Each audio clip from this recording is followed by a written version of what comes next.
Hello everyone, welcome back to Alpha classes.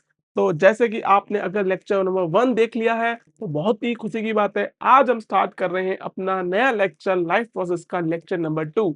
दोस्तों, तो आज हम क्या करेंगे इस पे बात कर लेते हैं। एंड अगर इस बैच के बारे में नहीं पता है आपको तो थोड़ा-सा मैं बता देता हूँ, इंट्रोड्यूस कर देता हूँ आपको। तो भाइयों, इसमें हम क्या कर रहे हैं, हम कर रहे हैं एएमयू 11th एंट्रेंस की तैयारी। जो हमारा एग्ज़ाम है 26th ऑफ अप्रैल को, ठीक है? उसके लिए बायोलॉजी के लिए आपको बिल्कुल भी टेंशन लेने की ज़रूरत नहीं है। क्यों नहीं लेनी है वही टेंशन? क्योंकि उसके लिए मैं आपको सारे लेक्चर्स करा रहा हूँ, ए टू जेड जितने भी चैप्टर्स हमारे आएँगे इसके अंदर, डिलीटेड हो एनसीईआरटी के अंदर या ना हो, वो सारे चैप्टर्स करा रहा हूँ मैं। एंड केवल चैप्टर नहीं पढ़ा रहा हूँ, थ्योरी नहीं पढ़ा रहा हूँ, उसके अंदर पीवाईक्यूज के साथ में मोस्ट इंपोर्टेंट क्वेश्चंस जिनके आने के चांसेस ज्यादा है, मैं उन क्वेश्चंस को पीवाईक्यू के साथ में आपको सॉल्व करा रहा हूँ एकदम साथ में, समझा के सारी चीजें। तो ये जो सीरीज है आपको बहुत ज्यादा हेल्प करने वाली है। एंड सबसे नई बात, इसके साथ में मैं आपको डीपीपी के क्वेश्चंस भी देता हूँ। जो भी लेक्चर आपका कंप्लीट होता है, जैसे ही ये खत्म होगा, आपको एक डीपीपी मिलेगी। वो कहाँ मिलेगी? वो मिलेगी अपनी वेबसाइट जो है alphaclass.in। वहाँ पे आपको फ्री में एक कोर्स मिलेगा, उसको एनरोल कर लेना है। एंड वहीं पे आपको उसके क्लास नोट्स एंड डीबीबी दोनों चीज़ें वहीं पे मिलती हैं। समझ में आ रही है बात है? ठीक है, इतनी बात क्लियर है। तो इससे आपकी एकदम फुल फ्लैश तैयारी बायोलॉजी की हो जाएगी, जिसमें 15 टू 16 क्वेश्चन आते हैं मेरे हिसाब से, या 16-17 भी आए थे कभी। तो मैं चाहता हूँ कि ऐसा टारगेट करें अपने कि सारे क्वेश्चन 100% बायो के क्वेश्चन कर लें, एंड कम से कम टाइम के अंदर। क्योंकि अगर कम टाइम अगर बायो के अंदर देंगे तो बाकी का जो टाइम हमारा बचेगा, उसमें मैथमेटिक्स, फिजिक्स, केमिस्ट्री ये सारी चीज़ें आप कर सकते हो। समझ में आ रही बात है? चलिए, तो ये सारी फालतू बात थी, एक तरीके से फालतू नहीं थी, ज़रूरी भी थी। बट अभी हमारा जो मेन गोल है, जो जिसलिए हम लोग जुड़े हैं, जो जिसलिए आप लेक्चर देख रहे हैं, वो बताते हैं। तो आज का टारगेट क्या है? आज का टारगेट क्या है? तो देखो, कल जो हमने पढ़ा था उसी का कंटिन्यू करेंगे। कल हमने लाइफ प्रोसेस के अंदर न्यूट्रिशन पढ़ा था, न्यूट्रिशन इन प्लांट, फोटोसिंथेसिस ये सारी चीज़ें पढ़ी थी। आज हम पढ़ेंगे स्टोमेटा के बारे में। मैं थोड़ा बहुत कल बताया था, लेकिन स्टोमेटा में 1-2 पॉइंट और है, वो बताऊँगा मैं। फिर उसके बाद मैं करूँगा न्यूट्रिशन इन यूनिसेलुलर ऑर्गेनिज्म की स्टार्टिंग। देखो, हमने प्लांट्स के बारे में न्यूट्रिशन पढ़ा था, उनमें कैसे न्यूट्रिशन होता है, कैसे वो फूड का इंटेक करते हैं। आज हम करेंगे स्टार्टिंग किसकी? यूनिसेल्युलर ऑर्गेनिजम्स की। समझ में आ रही बात? फिर उसके बाद हम स्टार्टिंग करेंगे किसकी? Human digestive system. अब ये क्या हो गया? एक तरीके से न्यूट्रिशन इन मल्टीसेलुलर ऑर्गेनिज्म। वो भी कौन? वो हो गए हम तुम लोग, यानी कि ह्यूमंस के अंदर कैसे जो डाइजेशन है, कैसे न्यूट्रिशन होता है, वो सारी चीजें आज हम बात करेंगे। चलिए भाई, स्टार्ट करें। आओ, मेरा नाम क्या है भाई? मेरा नाम है आयुष गुप्ता। अगर आप लोग नहीं जानते हैं तो 1 सेकंड। हाँ, देखिए, है ना? एंड एक चीज़ और है। एंड मैं आपको पढ़ाता हूँ बायोलॉजी। चलिए भई, आगे बढ़ा जाए, आगे बढ़ा जाए। अब हम चलते हैं, क्या मैं आपको अगर नज़र आ रहा हूँ या नहीं आ रहा हूँ, एक बार ये कन्फर्म कर लिया जाए। हाँ, एक बार बस ये कन्फर्म कर लें कि मेरी वीडियो अच्छे से रिकॉर्ड हो रही है, प्रॉपर सारी चीज़ नज़र आ रही है। बिल्कुल आ रही है, बिल्कुल आ रही है नज़र, आ रही है नज़र। तो चलते हैं अपने वापस स्क्रीन के ऊपर, सब कुछ क्लियर होगा, मैं भी दिख रहा हूँगा एंड वीडियो भी दिख रही होगी आपको। चलो भई, तो देखो, लास्ट क्लास के अंदर क्या करा था, पहले से थोड़ा-सा रिवाइज़ करेंगे हम, फिर अपने लेक्चर अपना फॉरवर्ड आगे बढ़ेंगे, ठीक है? तो हमने कल कल क्या पढ़ा था? कल मैंने सबसे पहले आपको बताया था दोस्तों कि लाइफ प्रोसेस क्या है आखिर? यानी कौन-कौन सी प्रोसेस ऐसी होती है लाइफ के अंदर जिन्हें हम लाइफ प्रोसेस बोलते हैं। आखिर लाइफ प्रोसेस का मतलब क्या है? तो मैंने बताया था कि भई जो भी लिविंग ऑर्गेनिज़्म है, जो न्यूट्रिशन कर रहे होते हैं, वो डाइजेशन होता है, रिप्रोडक्शन होता है, एंड जितने ट्रांसपोर्टेशन जितनी भी लाइफ के अंदर वो, यानी कि जो सस्टेन जो जीवित है जिसकी वजह से, वो उन्हीं प्रोसेस को हम क्या बोलते थे?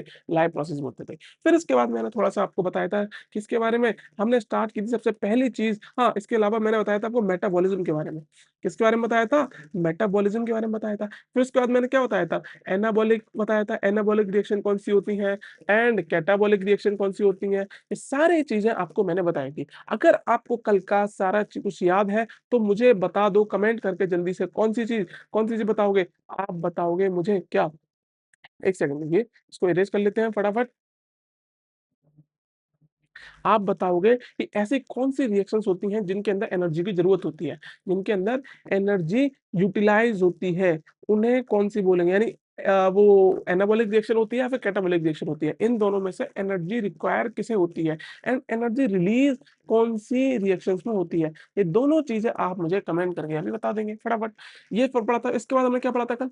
हमने पढ़ा था फिर न्यूट्रिशन में न्यूट्रिशन के टाइप्स पढ़े थे, मोड ऑफ न्यूट्रिशन पढ़ा था, हेटेरोट्रोपिक पढ़ा था, ऑटोट्रोपिक पढ़ा था। ऑटोट्रोपिक के भी 2 टाइप थे, कीमो ऑटोट्रोपिक था एंड फोटो ऑटोट्रोपिक था, है ना? फिर इसके अलावा हेटेरोट्रोपिक के भी हमने 3 टाइप पढ़े थे। हमने पढ़ा था कौन-कौन सा? सैप्रोफिटिक पढ़ा था, पैरासिटिक पढ़ा था, होलोज़ोइक पढ़ा था। होलोज़ोइक के अंदर भी मैंने 3 चीज़ बताई थी, कौन-कौन सी बताई थी? मैं रिवाइज़ कर रहा हूँ, एकदम जस्ट रिकॉल कर रहे हैं सारी चीज़ों को, है ना? और कौन-सी थी? इसके अंदर पढ़ा था हमने हर्बीवोर्स, कार्निवोर्स, ओमनिवोर्स, ठीक है? सैप्रोफिटिक के बारे में पढ़ा था, इनके एग्ज़ाम्पल्स पढ़े थे, इसमें कहा था फंजाई आता था एंड पैरासिटिक कौन से थे? एक्टोपैरासाइट थे, एंडोपैरासाइट थे।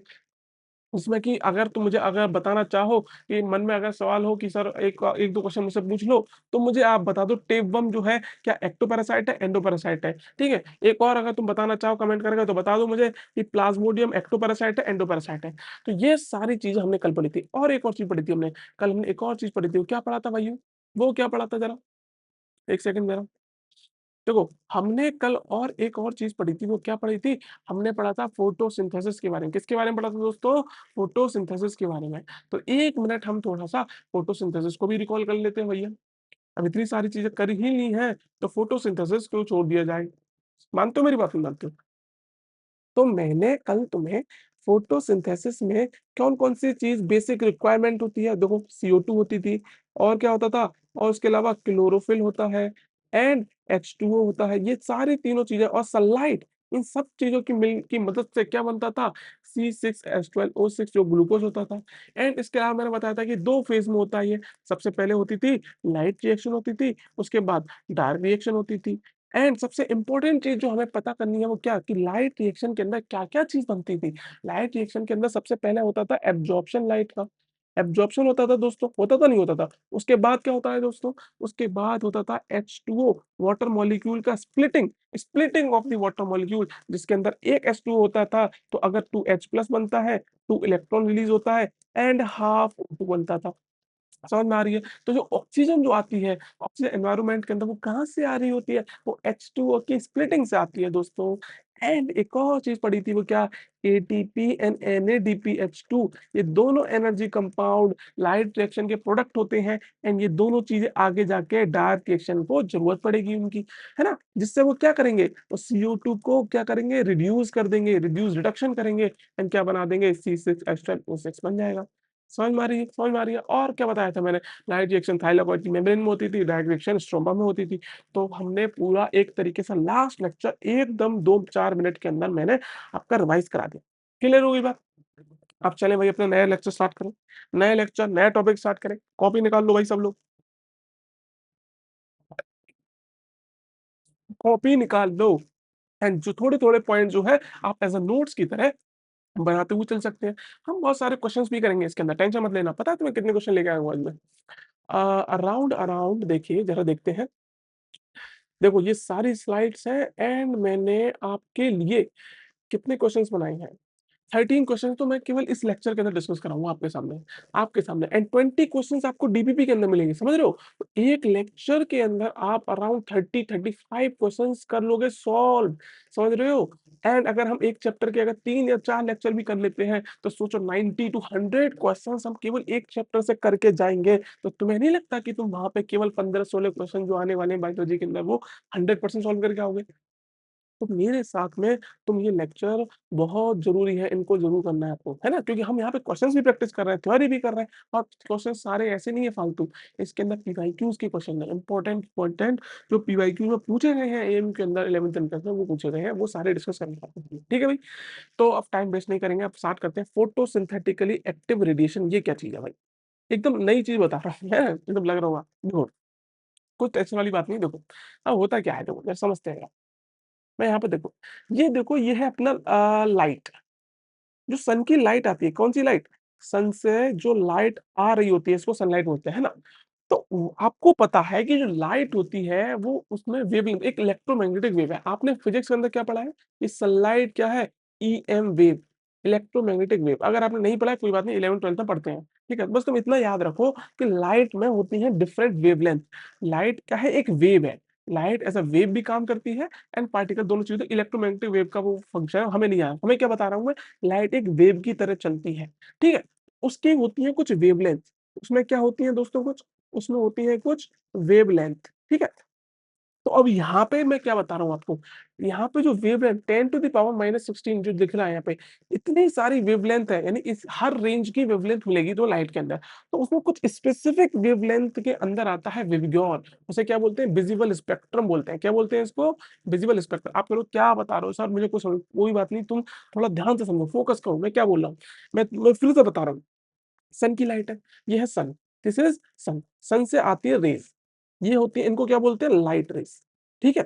अब मैं क्या बता रहा हूँ कि जो लाइट है ये एक वेव है, ये क्या है? वेव। साउंड वाले चैप्टर में क्लास 9th के अंदर आपने पढ़ा होगा फिजिक्स के अंदर, क्या वेव्स के बारे में, मैकेनिकल वेव्स होती हैं और दूसरी कौन सी होती थी?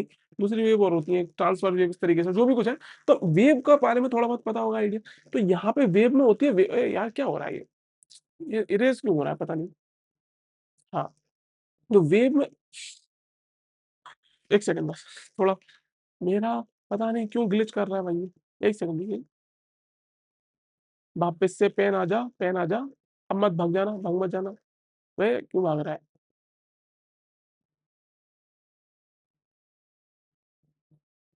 एक सेकंड रुकिए दोस्तों। हाँ, पेन आ गया वापस, आ जा पेन।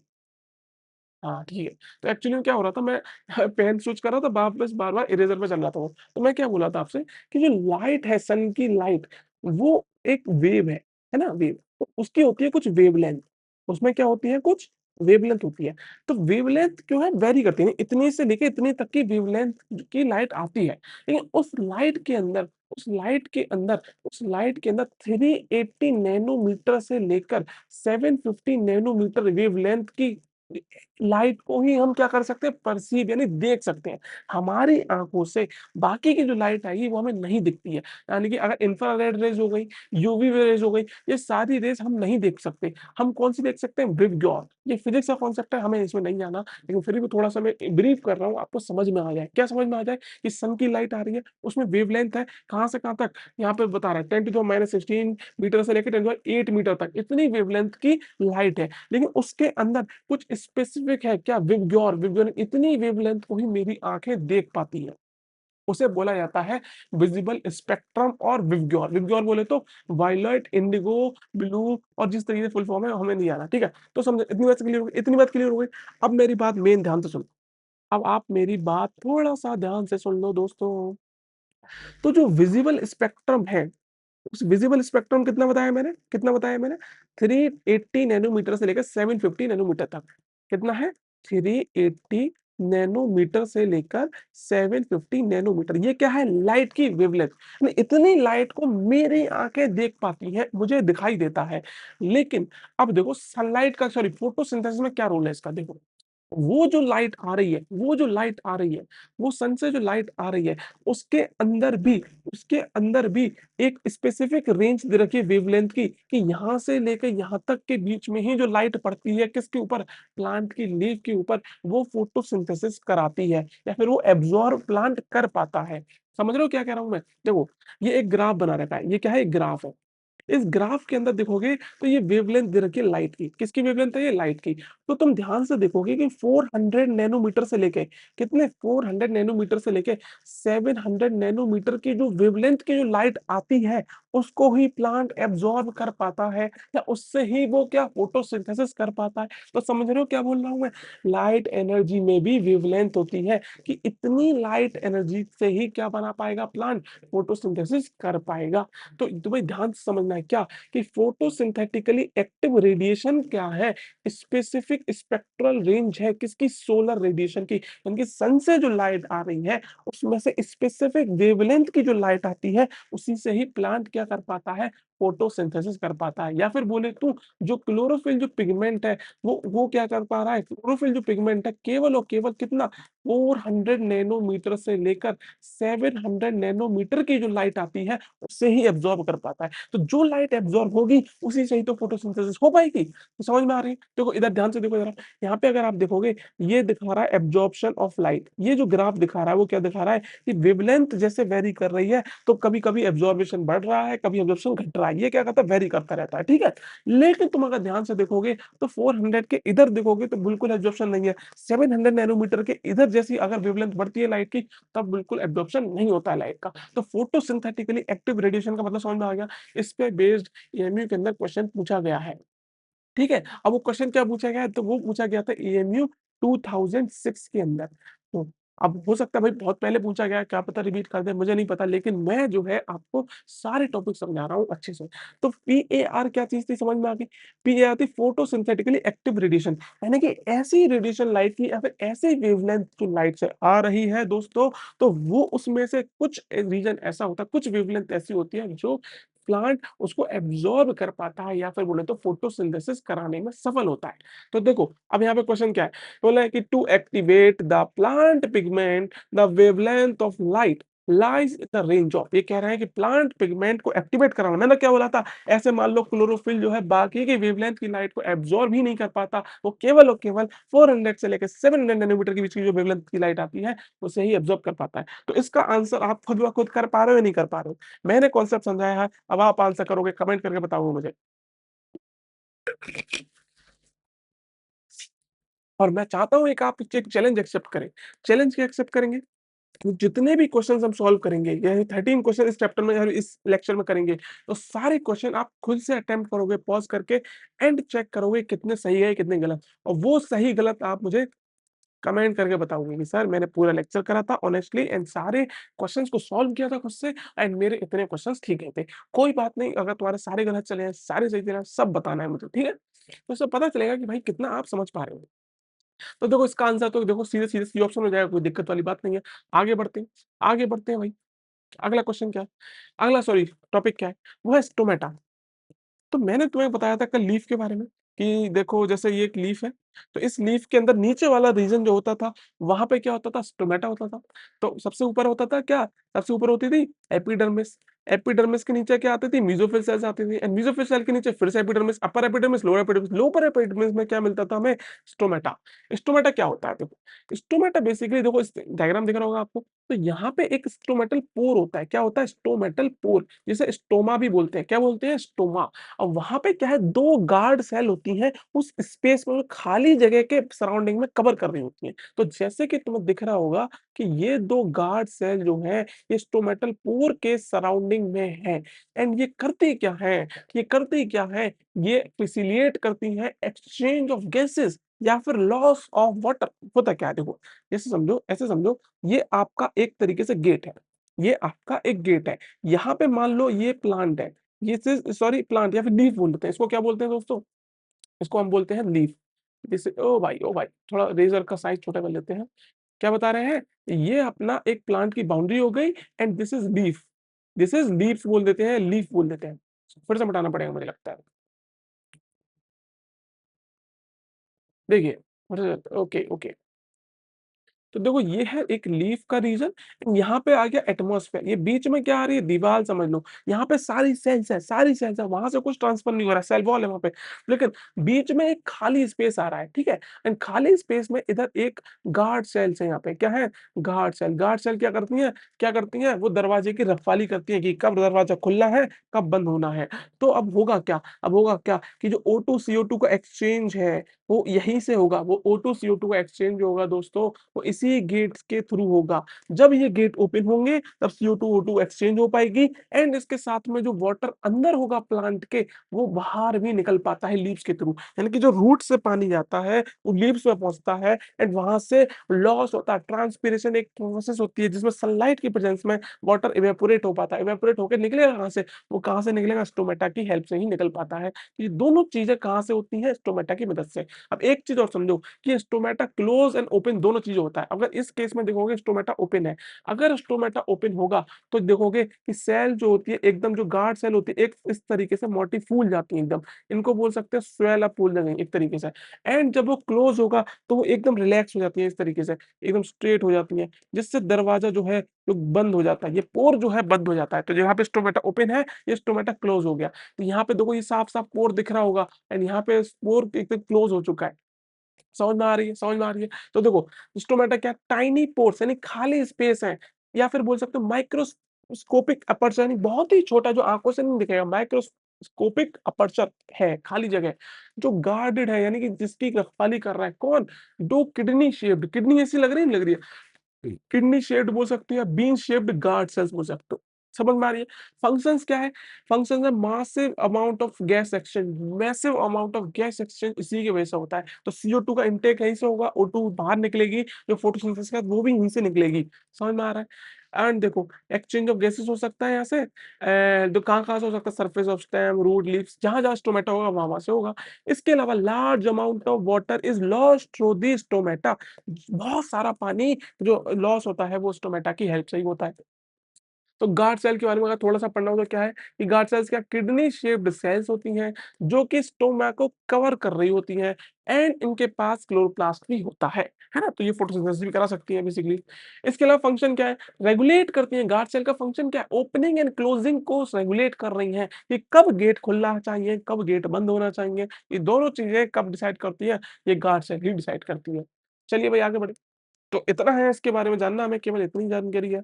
अब देखो, अब जो क्वेश्चन है इसको आप खुद सॉल्व करोगे। एएमयू के अंदर 2018 के अंदर क्वेश्चन पूछा गया है। स्टोमेटा टॉपिक से ही आप सभी लोग बताएँगे। क्या क्वेश्चन है? क्वेश्चन क्या है? 2 स्पेशल सेल्स पॉज़ करो आंसर करो। 2 स्पेशल सेल्स हैं जो स्टोमेटा के अंदर हैं जो सराउंड कर रही है किसको? टाइनी पोर को जो खाली स्पेस है उसको सराउंड कर रही है। उन्हें क्या बोला जाता है दोस्तों? Subsidiary cells? नहीं सर। Guard cells? बिल्कुल सही सर, बिल्कुल सही। और जो एपिडर्मल सेल्स और एपिब्लेमल सेल्स है ये नहीं है, ये गलत आंसर है। अभी जस्ट पढ़ के आए हैं हम गार्ड सेल होता है जो स्टोमेटल पोर को कवर कर रहा होता है, ठीक है? जो गार्ड करता है। अब आगे बढ़े। एक और क्वेश्चन पूछा गया नहीं ये एमयू का नहीं है, ये मैंने खुद बनाया है या फिर कहीं से उठाया होगा। स्टोमेटा कंट्रोल नहीं, स्टोमेटा कंट्रोल बताओ ज़रा। The loss of food material from the plant stomata क्या कंट्रोल कर रहा है? बताओ option A, B, C, D जल्दी आंसर करेंगे सब लोग। 2, 3, 4 एक काम करते हैं 1, 2, 3, 4, 5 से आंसर कर लिया? चलिए। तो रीड करते हैं। द स्टोमेटा क्या कर रहा है? फूड के लॉस को कंट्रोल कर रहा है? बिल्कुल नहीं करता भाई, फूड का क्या मतलब है? फूड थोड़ी स्टोमेटा से आर-पार होता है, नहीं। फिर क्या कर रहा है? The loss of water from the plant बिल्कुल सही बोल रहे हैं भाई। जो पानी का लॉस होता है, वो स्टोमेटा के थ्रू ही होता है। किसके थ्रू होता है? स्टोमेटा के थ्रू ही होता है। फिर क्या बोला? लॉस ऑफ एयर नहीं, एयर का लॉस थोड़ी होता है, एयर एक्सचेंज होती है, एयर एक्सचेंज होती है। अगर मान लो O2 बाहर जा रही है, तो CO2 अंदर आ रही है। इस तरीके से दोनों चीज़ें होती हैं। यहाँ पे कुछ लॉस जैसा कुछ नहीं होता, ठीक है? लॉस ऑफ एनर्जी नहीं, ऐसा कुछ भी नहीं है। तो करेक्ट ऑप्शन क्या हो जाएगा? B option is our correct answer, ठीक है? आगे बढ़े। क्वेश्चन्स हमने काफ़ी सारे कर लिए। 2-3 3 क्वेश्चन करे हैं अभी तक केवल, है ना? फिर देखो अब बात आती है फोटोसिंथेसिस इन डेज़र्ट प्लांट। तो तुम्हें अब हम बहुत सारे फोटोसिंथेसिस खत्म नहीं हुआ। अरे भाई फोटोसिंथेसिस हो चुका है, बस 1-2 क्वेश्चन यहाँ से पूछ लिए जाते हैं इन टॉपिक से भी, तो मैंने सोचा ये भी थोड़ा समझा दिया जाए आपको। तो देखो क्या बोल रहे हैं। अभी जो फोटोसिंथेसिस हमने पढ़ा था, वो नॉर्मल प्लांट थे जहाँ पे नॉर्मल प्लांट्स के अंदर सनलाइट नॉर्मल आती थी, ऐसा नहीं बहुत ज़्यादा सनलाइट हो, है ना? वाटर भी नॉर्मल मिलता है अच्छा खासा जितनी ज़रूरत है, एयर ये सारी चीज़ें एकदम मतलब उनको कोई दिक्कत नहीं आ रही थी, ठीक है? ऐसे प्लांट्स थे अभी तक जो हम पढ़ रहे थे। अब आती है किसकी बात? डेज़र्ट प्लांट की, ठीक है? डेज़र्ट प्लांट को ज़ीरोफ़ाइट्स भी बोला जाता है, क्या बोलते हैं? ज़ीरोफ़ाइट्स भी बोलते हैं इनको, ठीक है? इतनी बात क्लियर हो गई? अब देखो, ये एक डेज़र्ट प्लांट है। ये क्या है? एक डेज़र्ट प्लांट है और ये तुम्हें बिल्कुल अलग लग रहा होगा नॉर्मल प्लांट से। नॉर्मल प्लांट से अलग लग रहा होगा। क्यों? क्यों? इसमें काफ़ी सारे मॉडिफ़िकेशन हुए हैं। इस प्लांट ने अपने आप को क्या किया है? मॉडिफ़ाई किया है। क्यों मॉडिफ़ाई किया है? क्योंकि ये एक डेज़र्ट है। यहाँ पे डेज़र्ट में क्या होता है? यहाँ पे होता है एक तरीके से पॉसिसिटी ऑफ वाटर बोल सकते हैं या फिर पानी की कमी होती है। यहाँ पे क्या होता है? वाटर वाटर वाटर बहुत कम होता है, वाटर इज़ लेस या फिर बोल सकते हैं नो वाटर, पानी होता ही नहीं है ऑलमोस्ट, समझ रहे हो? तो इन कमी की वजह से पानी की कमी की वजह से पानी की ज़रूरत होती है CO2 प्लस H2O तब जाके फोटोसिंथेसिस होगी। तो वो सर्वाइव करने के लिए अपने अंदर मॉडिफिकेशन करता है। मॉडिफिकेशन क्या करता है?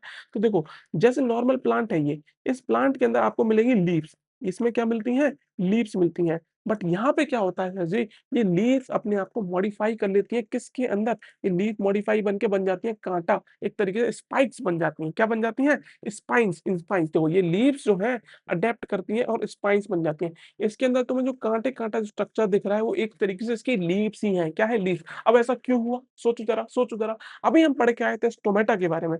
अभी तुम पढ़ के आए थे स्टोमेटा के बारे में। स्टोमेटा में क्या पढ़ा था? मैंने पढ़ा था कि वहाँ पे लॉस ऑफ वाटर होता है। क्या होता है? Loss of water. अगर लीफ होगी, प्रॉपर लीफ होगी, धूप पड़ रही होगी, ट्रांसपिरेशन हो रहा होगा, पानी लॉस हो जाएगा। जो भी पानी बेचारे के पास होगा थोड़ा बहुत, वो भी लॉस हो जाएगा।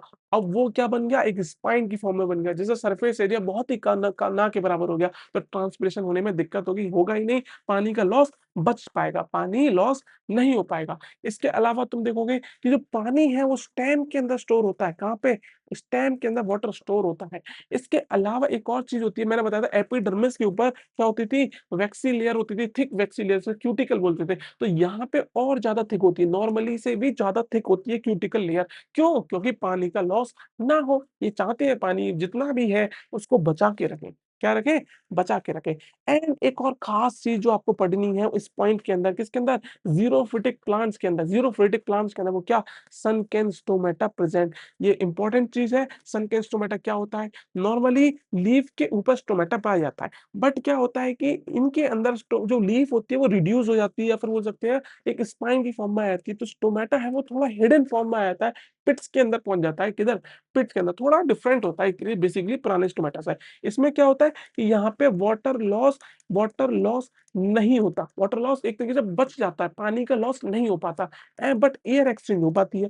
क्योंकि जो क्या बोलते हैं स्टोमेटा के तो 2 काम थे, लेकिन अगर एयर एक्सचेंज तो ज़रूरत पड़ेगी, एयर की CO2 की ज़रूरत तो पड़ने वाली है, तो हम बिल्कुल स्टोमेटा बंद नहीं कर सकते। तुम सोचोगे सर ऐसा क्यों नहीं होता कि स्टोमेटा बंद ही हो जाए?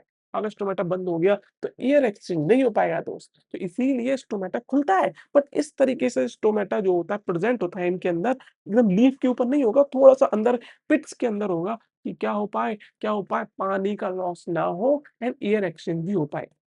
तो अगर एग्ज़ाम्पल पूछ दिया जाए कि ज़ीरोफिटिक प्लांट्स कौन से होते हैं, तो लिख दोगे आंसर क्या? कैक्टस। समझ में आ गई? तो ये चीज़ क्लियर हो गई होगी सारी आपको। तो आगे बढ़ते हैं अपने ज़रा। अब फटाफट देखते हैं 2-3 टाइप के प्लांट होते हैं। एक होते हैं हाइड्रोफाइट्स, एक मेसोफाइट्स एंड ज़ीरोफाइट्स, तीनों के बारे में थोड़ा समझ लेते हैं। देखो, अभी जो हमने पढ़ा था, जिससे पहले जो नॉर्मल प्लांट्स होते हैं एक तरीके से, यहाँ पे बोलोगे नॉर्मल नॉर्मल टेम्परेचर होता है, नॉर्मल वाटर मिलता है सफिशिएंट अमाउंट में एंड सनलाइट भी नॉर्मल होती है, बहुत ज़्यादा गर्मी भी नहीं होती। उन्हें बोला जाता है मेसोफाइट्स। उन्हें क्या बोलते हैं? मेसोफाइट्स। समझ रहे हो? जो मेसोफाइट्स होते हैं, यहाँ पे सारी चीज़ें मॉडरेट कंडीशन होती हैं। नॉर्मल प्लांट्स होता है, कोई भी स्पेशल एडेप्टेशन इनके अंदर नहीं मिलेगी आपको, ठीक है? एग्ज़ाम्पल्स के तौर पे आ गए मैंगो एंड रोज़, क्लियर हो गई? इससे पहले अभी जो हमने जस्ट बात करी थी डेज़र्ट प्लांट के बारे में, उन्हें बोलते हैं ज़ीरोफाइट्स। उन्हें क्या बोलते हैं अपन? ज़ीरोफाइट्स प्लांट। क्यों? क्योंकि ये कहाँ पे मिलते हैं? ड्राई रीजन पे, जहाँ पे वाटर क्या हो, वाटर नो वाटर बोल सकते हैं, बिल्कुल पानी की किल्लत होती है एक तरीके से यहाँ पे। तो ये कौन-से होते हैं? ज़ीरोफाइट्स प्लांट होते हैं। एंड इनके अंदर एडेप्टेशन मैंने बताया था कि क्यूटिकल लेयर कैसी हो जाती है? थिक क्यूटिकल लेयर होती है। लीव्स रिड्यूस हो जाती हैं, स्पाइन्स बन जाते हैं, काँटे बन जाते हैं वो एंड रूट जो होती है इनकी डीप रूट होती है। डीप रूट क्यों होती है? देखो, एक नॉर्मल प्लांट है, इसकी रूट नॉर्मल इतनी यहीं तक होंगी, ठीक है? अब ये क्या होगा, एक जो कैक्टस वाला प्लांट होगा या कुछ ज़ीरोफिटिक प्लांट होगा, उसकी रूट्स बहुत ही ज़मीन के अंदर-अंदर तक जाती हैं। क्यों? कि अगर ज़मीन में थोड़ा बहुत मॉइस्चर भी होगा, थोड़ा बहुत वाटर भी होगा, उसको एब्ज़ॉर्ब करके लेके आ जाएँगी ऊपर तक। समझ में आ रही है? समझ में आ रही है? समझ में आ रही है? इसका एग्ज़ाम्पल क्या हो गया? एग्ज़ाम्पल हो गया कैक्टस एंड ओपेनशिया। ये दोनों एग्ज़ाम्पल, एक याद रख लो कैक्टस वगैरह, तो आपका काम बन जाएगा। फिर होते हैं हाइड्रोफाइट्स प्लांट। हाइड्रोफाइट्स प्लांट कौन से होते हैं? देखो, एक तरफ पानी बिल्कुल ही नहीं है, ज़ीरोफाइट्स में पानी होता ही नहीं है। ज़ीरोफाइट्स प्लांट मतलब ऐसी जगह होते हैं जहाँ पे पानी की बहुत कमी होती है। वहीं मेसोफाइट्स नॉर्मल पानी होता है जैसा हर जगह होता है। और हाइड्रोफाइट्स ऐसे प्लांट्स होते हैं जो पानी में ही रहते हैं। कहाँ पे रहते हैं? एक्सेस में वाटर होता है। यहाँ पे कैसा होता है वाटर? एक्सेस में होता है। तो इधर क्या होगा तुम्हें टिश्यूज़ सॉफ्ट मिलेंगे, एयर स्पेसेस मिलता है। क्यों मिलता है एयर स्पेसेस? देखो, अब इनके इनके टिश्यू के बीच में बहुत सारा स्पेस मिलेगा। इनके टिश्यू को जो एयर स्पेस क्यों मिलता है? क्योंकि देखो ये एक क्या है पानी, अगर यहाँ पे कोई प्लांट ग्रो कर रहा है, तो वो हो सकता है कि वो क्या हो जाए, वो सिंक कर जाए। तो इनके प्लांट्स की जो टिश्यू के अंदर मिलता है एयर का स्पेस, जिससे वहाँ पे एयर फिल हो जाती है। एयर फिल हो जाती है तो किसमें मदद करता है वो? फ्लोटिंग में मदद करता है। वो प्लांट को फ्लोट करने में हेल्प करता है, वो पानी में सिंक नहीं होते। समझ में आ रही है? इसके एग्जांपल्स हो गए लोटस मिलेगा, हाइड्रिला मिलेगा, तो कीचड़ में, पानी जैसे इलाके में लोटस होता ही नहीं होता है। तो वहाँ पे क्या मिलेगा तुम्हें? इनके अंदर तुम्हें एडेप्टेशन बेसिकली यही मिलती है, सॉफ्ट टिश्यूज़ होते हैं एंड एयर स्पेसेस होते हैं एंड वीक रूट होते हैं। वीक रूट क्यों होती है भाई? इनको ज़्यादा पा रूट्स की ज़रूरत नहीं है। उनको ऐसा नहीं अंदर उनको डीप में पानी करने जाना क्योंकि वहाँ तो ऑब्वियसली बिल्कुल ही जस्ट बराबर में पानी ही पानी है। इसीलिए इनकी रूट्स भी बहुत ज़्यादा स्ट्रॉन्ग नहीं होती। तो तीनों तरह के हमने प्लांट्स पढ़ लिए हैं, इन पे अगर क्वेश्चन आएगा तो आप आराम से करके आ जाओगे। देखो, अब क्वेश्चन मैंने जैसे इस पे बन सकता था, मैंने बनाया है, आप सभी लोग आंसर करेंगे। क्या आंसर करेंगे कि ज़ीरोफ़ाइट्स क्या होते हैं? ज़ीरोफ़ाइट्स के पास क्या होता है? स्टोमेटा होता है दोनों साइड की लीफ पे, ऐसा कुछ होता है क्या? बिल्कुल नहीं होता भाई, ऐसा थोड़ी बात है कि ना स्टोमेटा ऊपर भी नीचे, भाई इनकी लीफ तो रिड्यूस हो जाती है ज़ीरोफ़ाइट्स। ज़ीरोफ़ाइट्स बोले तो डेज़र्ट प्लांट, अभी पढ़ा था हमने कौन-सा? Desert plant. फिर बोल रहे हैं stomata on one side of the leaf, भाई ये तो हर की जगह ही होता है, एक साइड ही होता है लीफ का। देखो यहाँ पे जो इंपॉर्टेंट चीज़ थी मैंने बताया था, सनकेन स्टोमेटा होता है ज़ीरोफ़ाइट्स के पास। ये इंपॉर्टेंट क्वेश्चन था, हो सकता है ऐसा क्वेश्चन कभी पूछ लिया जाए ईएमयू के अंदर, समझ रहे हो? ईएमयू का आया हुआ नहीं है बट चांसेस है ऐसा पूछ लिया है, ये इंपॉर्टेंट क्वेश्चन हो गया। समझ में आ गई? तो सनकेन स्टोमेटा किसके अंदर पाया जाता है? ज़ीरोफ़ाइट प्लांट के अंदर, याद कर लोगे एकदम 100% याद कर लोगे, जल्दी से बोलो आप सब लोग। अब ये क्वेश्चन जो है आपका एएमयू के अंदर पूछा गया है, फटाफट से आप सभी लोग आंसर करेंगे। मैं एक घुट पानी पी लेता हूँ बस।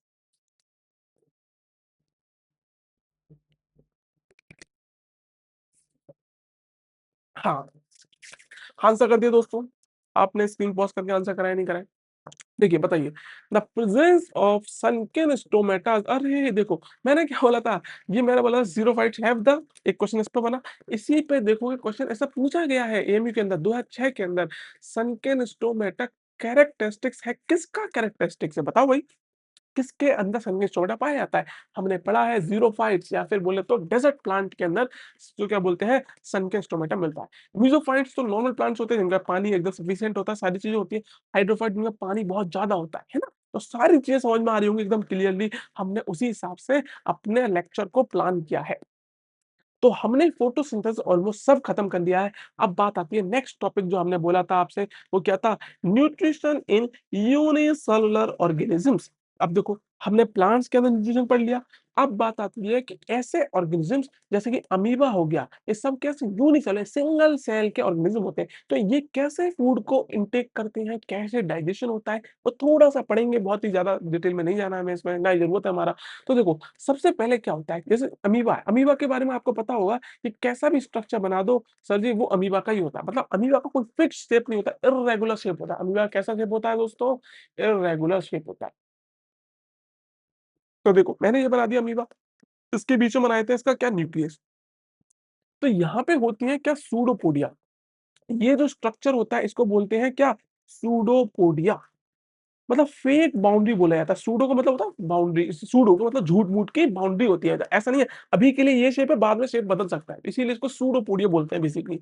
समझ में आ गई? तो सबसे पहला स्टेप जो होता है किसके अंदर न्यूट्रिशन, अगर जब खाना खाते हैं अमीबा वगैरह तो क्या होता है? इंजेशन। यानी कि वो होगा क्या? जैसे ये अमीबा है, अगर मान लो एक फूड का पार्टिकल इनके बराबर में पड़ा है कोई, फूड का पार्टिकल इनके बराबर में पड़ा है, तो अमीबा क्या करेगा? वो सराउंड कर लेगा फूड को यूजिंग द सूडोपोडिया। यहाँ पे फाल्स फ़ीट, सूडोफोबिया का दूसरा नाम क्या हो गया? फाल्स फ़ीट हो गया। तो देखो ये क्या करेगा, ये जो उसके जो बाउंड्री है दोनों इसको कवर कर लेगा, आगे जाके कवर कर लेगा नेक्स्ट स्टेप के अंदर एंड उस फूड को एनगल्फ कर लेगा। ये फूड क्या चले जाएगा? इसके अंदर चला जाएगा, इस बॉडी के अंदर इनटेक कर लेगा फूड को। फिर क्या करेगा? फिर वो बनाएगा फॉर्मेशन ऑफ फूड वैक्यूल, अपने सेल के अंदर बनेगा एक फूड का वैक्यूल बनेगा। अब वो क्या करेगा? बेसिकली होगा कि ये जो फूड इसके अंदर आ गया है, इसी के सराउंडिंग में एक मेम्ब्रेन सी बन जाएगी, वो एक तरह बैक्टीरियल कहलाएँगे, उसको क्या कहलाएगा? फूड बैक्टीरियल कहलाएगा। ऐसा क्यों होगा?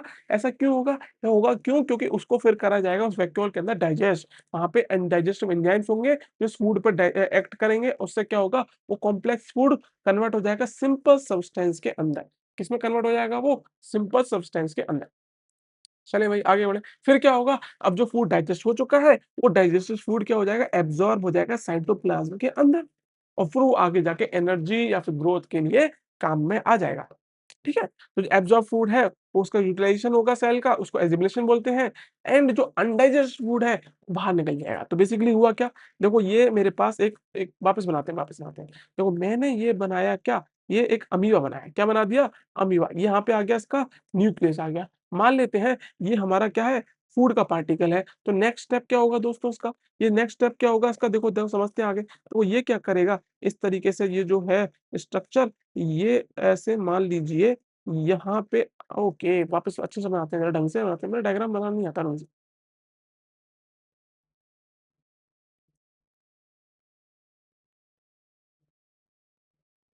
मान लेते हैं इस तरीके से सूडोपोडिया इसके बीच में आ जाएगा, यहाँ पे फूड आ जाएगा एंड फिर इसको कवर अप कर लेगा। ये क्या कर लेगा? कवर अप कर लेगा प्रॉपर और नेक्स्ट स्टेप के अंदर क्या होगा? ये सूडोपोडिया एक तरीके से ये अंदर फूड आ जाएगा। यहाँ पे देखो इसका तो ये न्यूक्लियस होगा ही होगा। न्यूक्लियस के साथ में फूड आ जाएगा एंड फूड के सराउंडिंग में मेमोरी बन जाएगी, इसको बोलेंगे फूड वेक्टर। देखो मैंने इसके लिए अच्छे से एक डायग्राम लेके आया हूँ आपके सामने, मेरे को अच्छे से बनाना नहीं आ रहा। देखो ज़रा, तो ये इसका क्या है? फूड है। ये सूडोपोडिया है। ये इसको देखो एनगल्फ करेगा किस तरीके से सूडोपोडिया इसको कवर अप कर लेगा। इसको कवर अप कर लेगा और ये फूड इसके अंदर आ जाएगा वापस। ठीक है? देखो इसको अच्छे से एक और जगह दिखाता हूँ आपको, एक और डायग्राम लेके आया था मैं। ये देखो, पहले देखो उसने क्या बनाया? सूडोपोडिया बनाया। अब ये इसका फूड हो गया बीच में। अब इसने फूड को कर लिया एनगल्फ। अब यहाँ पे क्या बन गया? ये फूड वैक्यूल बन गया एंड फूड वैक्यूल क्या हो जाएगा? डाइजेस्ट हो जाएगा एंड वो फूड जो है इसके अंदर क्या हो जाएगा? मतलब साइटोप्लाज्म में डिसॉल्व हो जाएगा और जो अनडाइजेस्टेड फूड होगा वो सेल के बाहर आ जाएगा। उसको क्या बोलेंगे? इजेशन बोलेंगे। तो बेसिकली बस इतना ही होता है अमीबा के अंदर। अच्छा तो आपको इतना ही समझना है, कोई फालतू चीज़ नहीं समझनी है। तो अब आगे बढ़ते हैं अपने नेक्स्ट टॉपिक के ऊपर, वो है हमारा डाइजेस्टिव सिस्टम ऑफ ह्यूमन। अब ज़रा एक बार चेक कर लेते हैं, कि मेरी जो हमें अपनी जो लेक्चर रिकॉर्ड कर रहे हैं, वो कितनी देर का रिकॉर्ड हो चुका है। 1 सेकंड बस।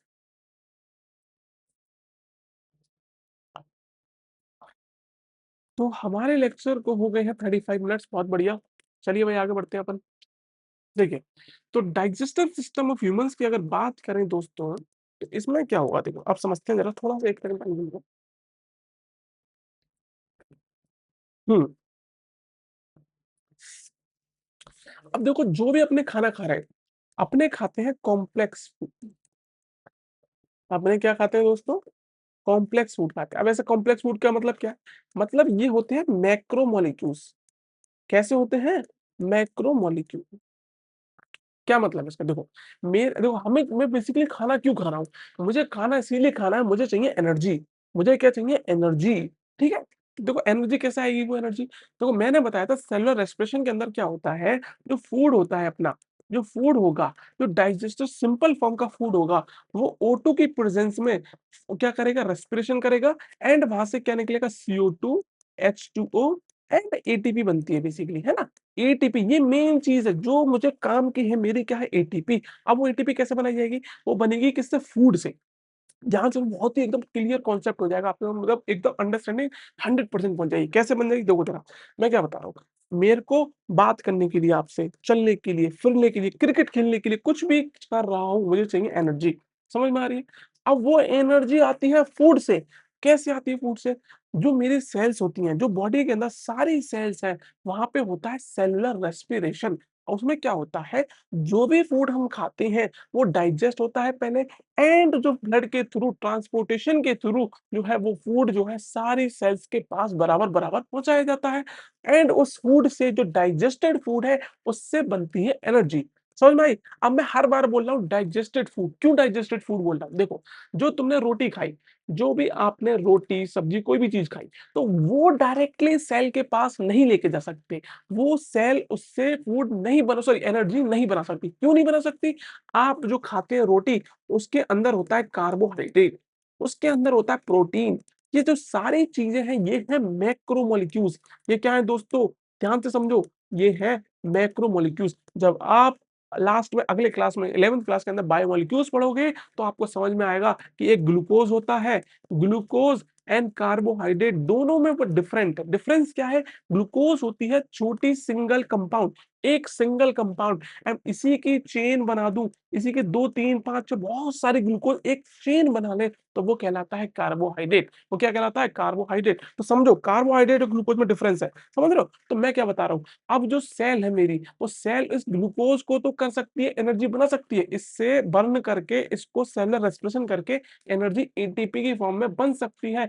लेकिन अगर उसको मैं कार्बोहाइड्रेट दे दूं तो वो नहीं बनेगी। तो मैं समझा रहा हूँ डाइजेशन होना क्यों जरूरी है, ध्यान से समझो। तो जो भी आप खा रहे हो, कार्बोहाइड्रेट खा रहे हो या प्रोटीन खा रहे हो, फूड के थ्रू, फूड की मदद से, वो डायरेक्टली सेल उसको क्या कर सकती है? एनर्जी नहीं बना सकती। तो बेसिकली हमारी बॉडी क्या करेगी? उसे सिंपल फॉर्म में ब्रेक डाउन करेगी। किसमें करेगी? सिंपल फॉर्म में। क्या करेगी? तो जो प्रोटीन आप खाओगे, जो भी आप प्रोटीन खाओगे, उसको ब्रेक डाउन किया जाएगा अमाइनो एसिड्स के अंदर। अमाइनो एसिड्स क्या है? चेन है, सॉरी, अमाइनो एसिड्स क्या है? मतलब बिल्डिंग ब्लॉक एक तरीके से। जो अमाइनो एसिड छोटे-छोटे अमाइनो एसिड होते हैं, उससे मिलके बनता है प्रोटीन।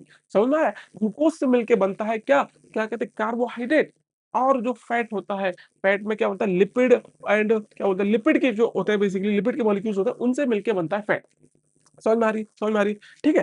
तो अब मैं आपसे क्या बता रहा हूँ, मैंने आपको बताया डाइजेशन की ज़रूरत क्यों, इतनी बात क्लियर हो गई। डाइजेशन की ज़रूरत इसीलिए है कि जो भी फूड मैं खा रहा हूँ, उससे एनर्जी सेल नहीं बना सकती, उसको पहले सिंपल फॉर्म में कन्वर्ट करना पड़ेगा, उसे ही डाइजेशन बोला गया है। तो ह्यूमन डाइजेस्टिव सिस्टम के अंदर क्या-क्या चीज़ आती है, पहले वो समझते हैं। उससे पहले मैं एक स्लाइड ले लेता हूँ आपको दोस्तों, एक स्लाइड ले लेता हूँ जिससे कि हम क्या कर सकें। जस्ट अ मिनट दोस्तों।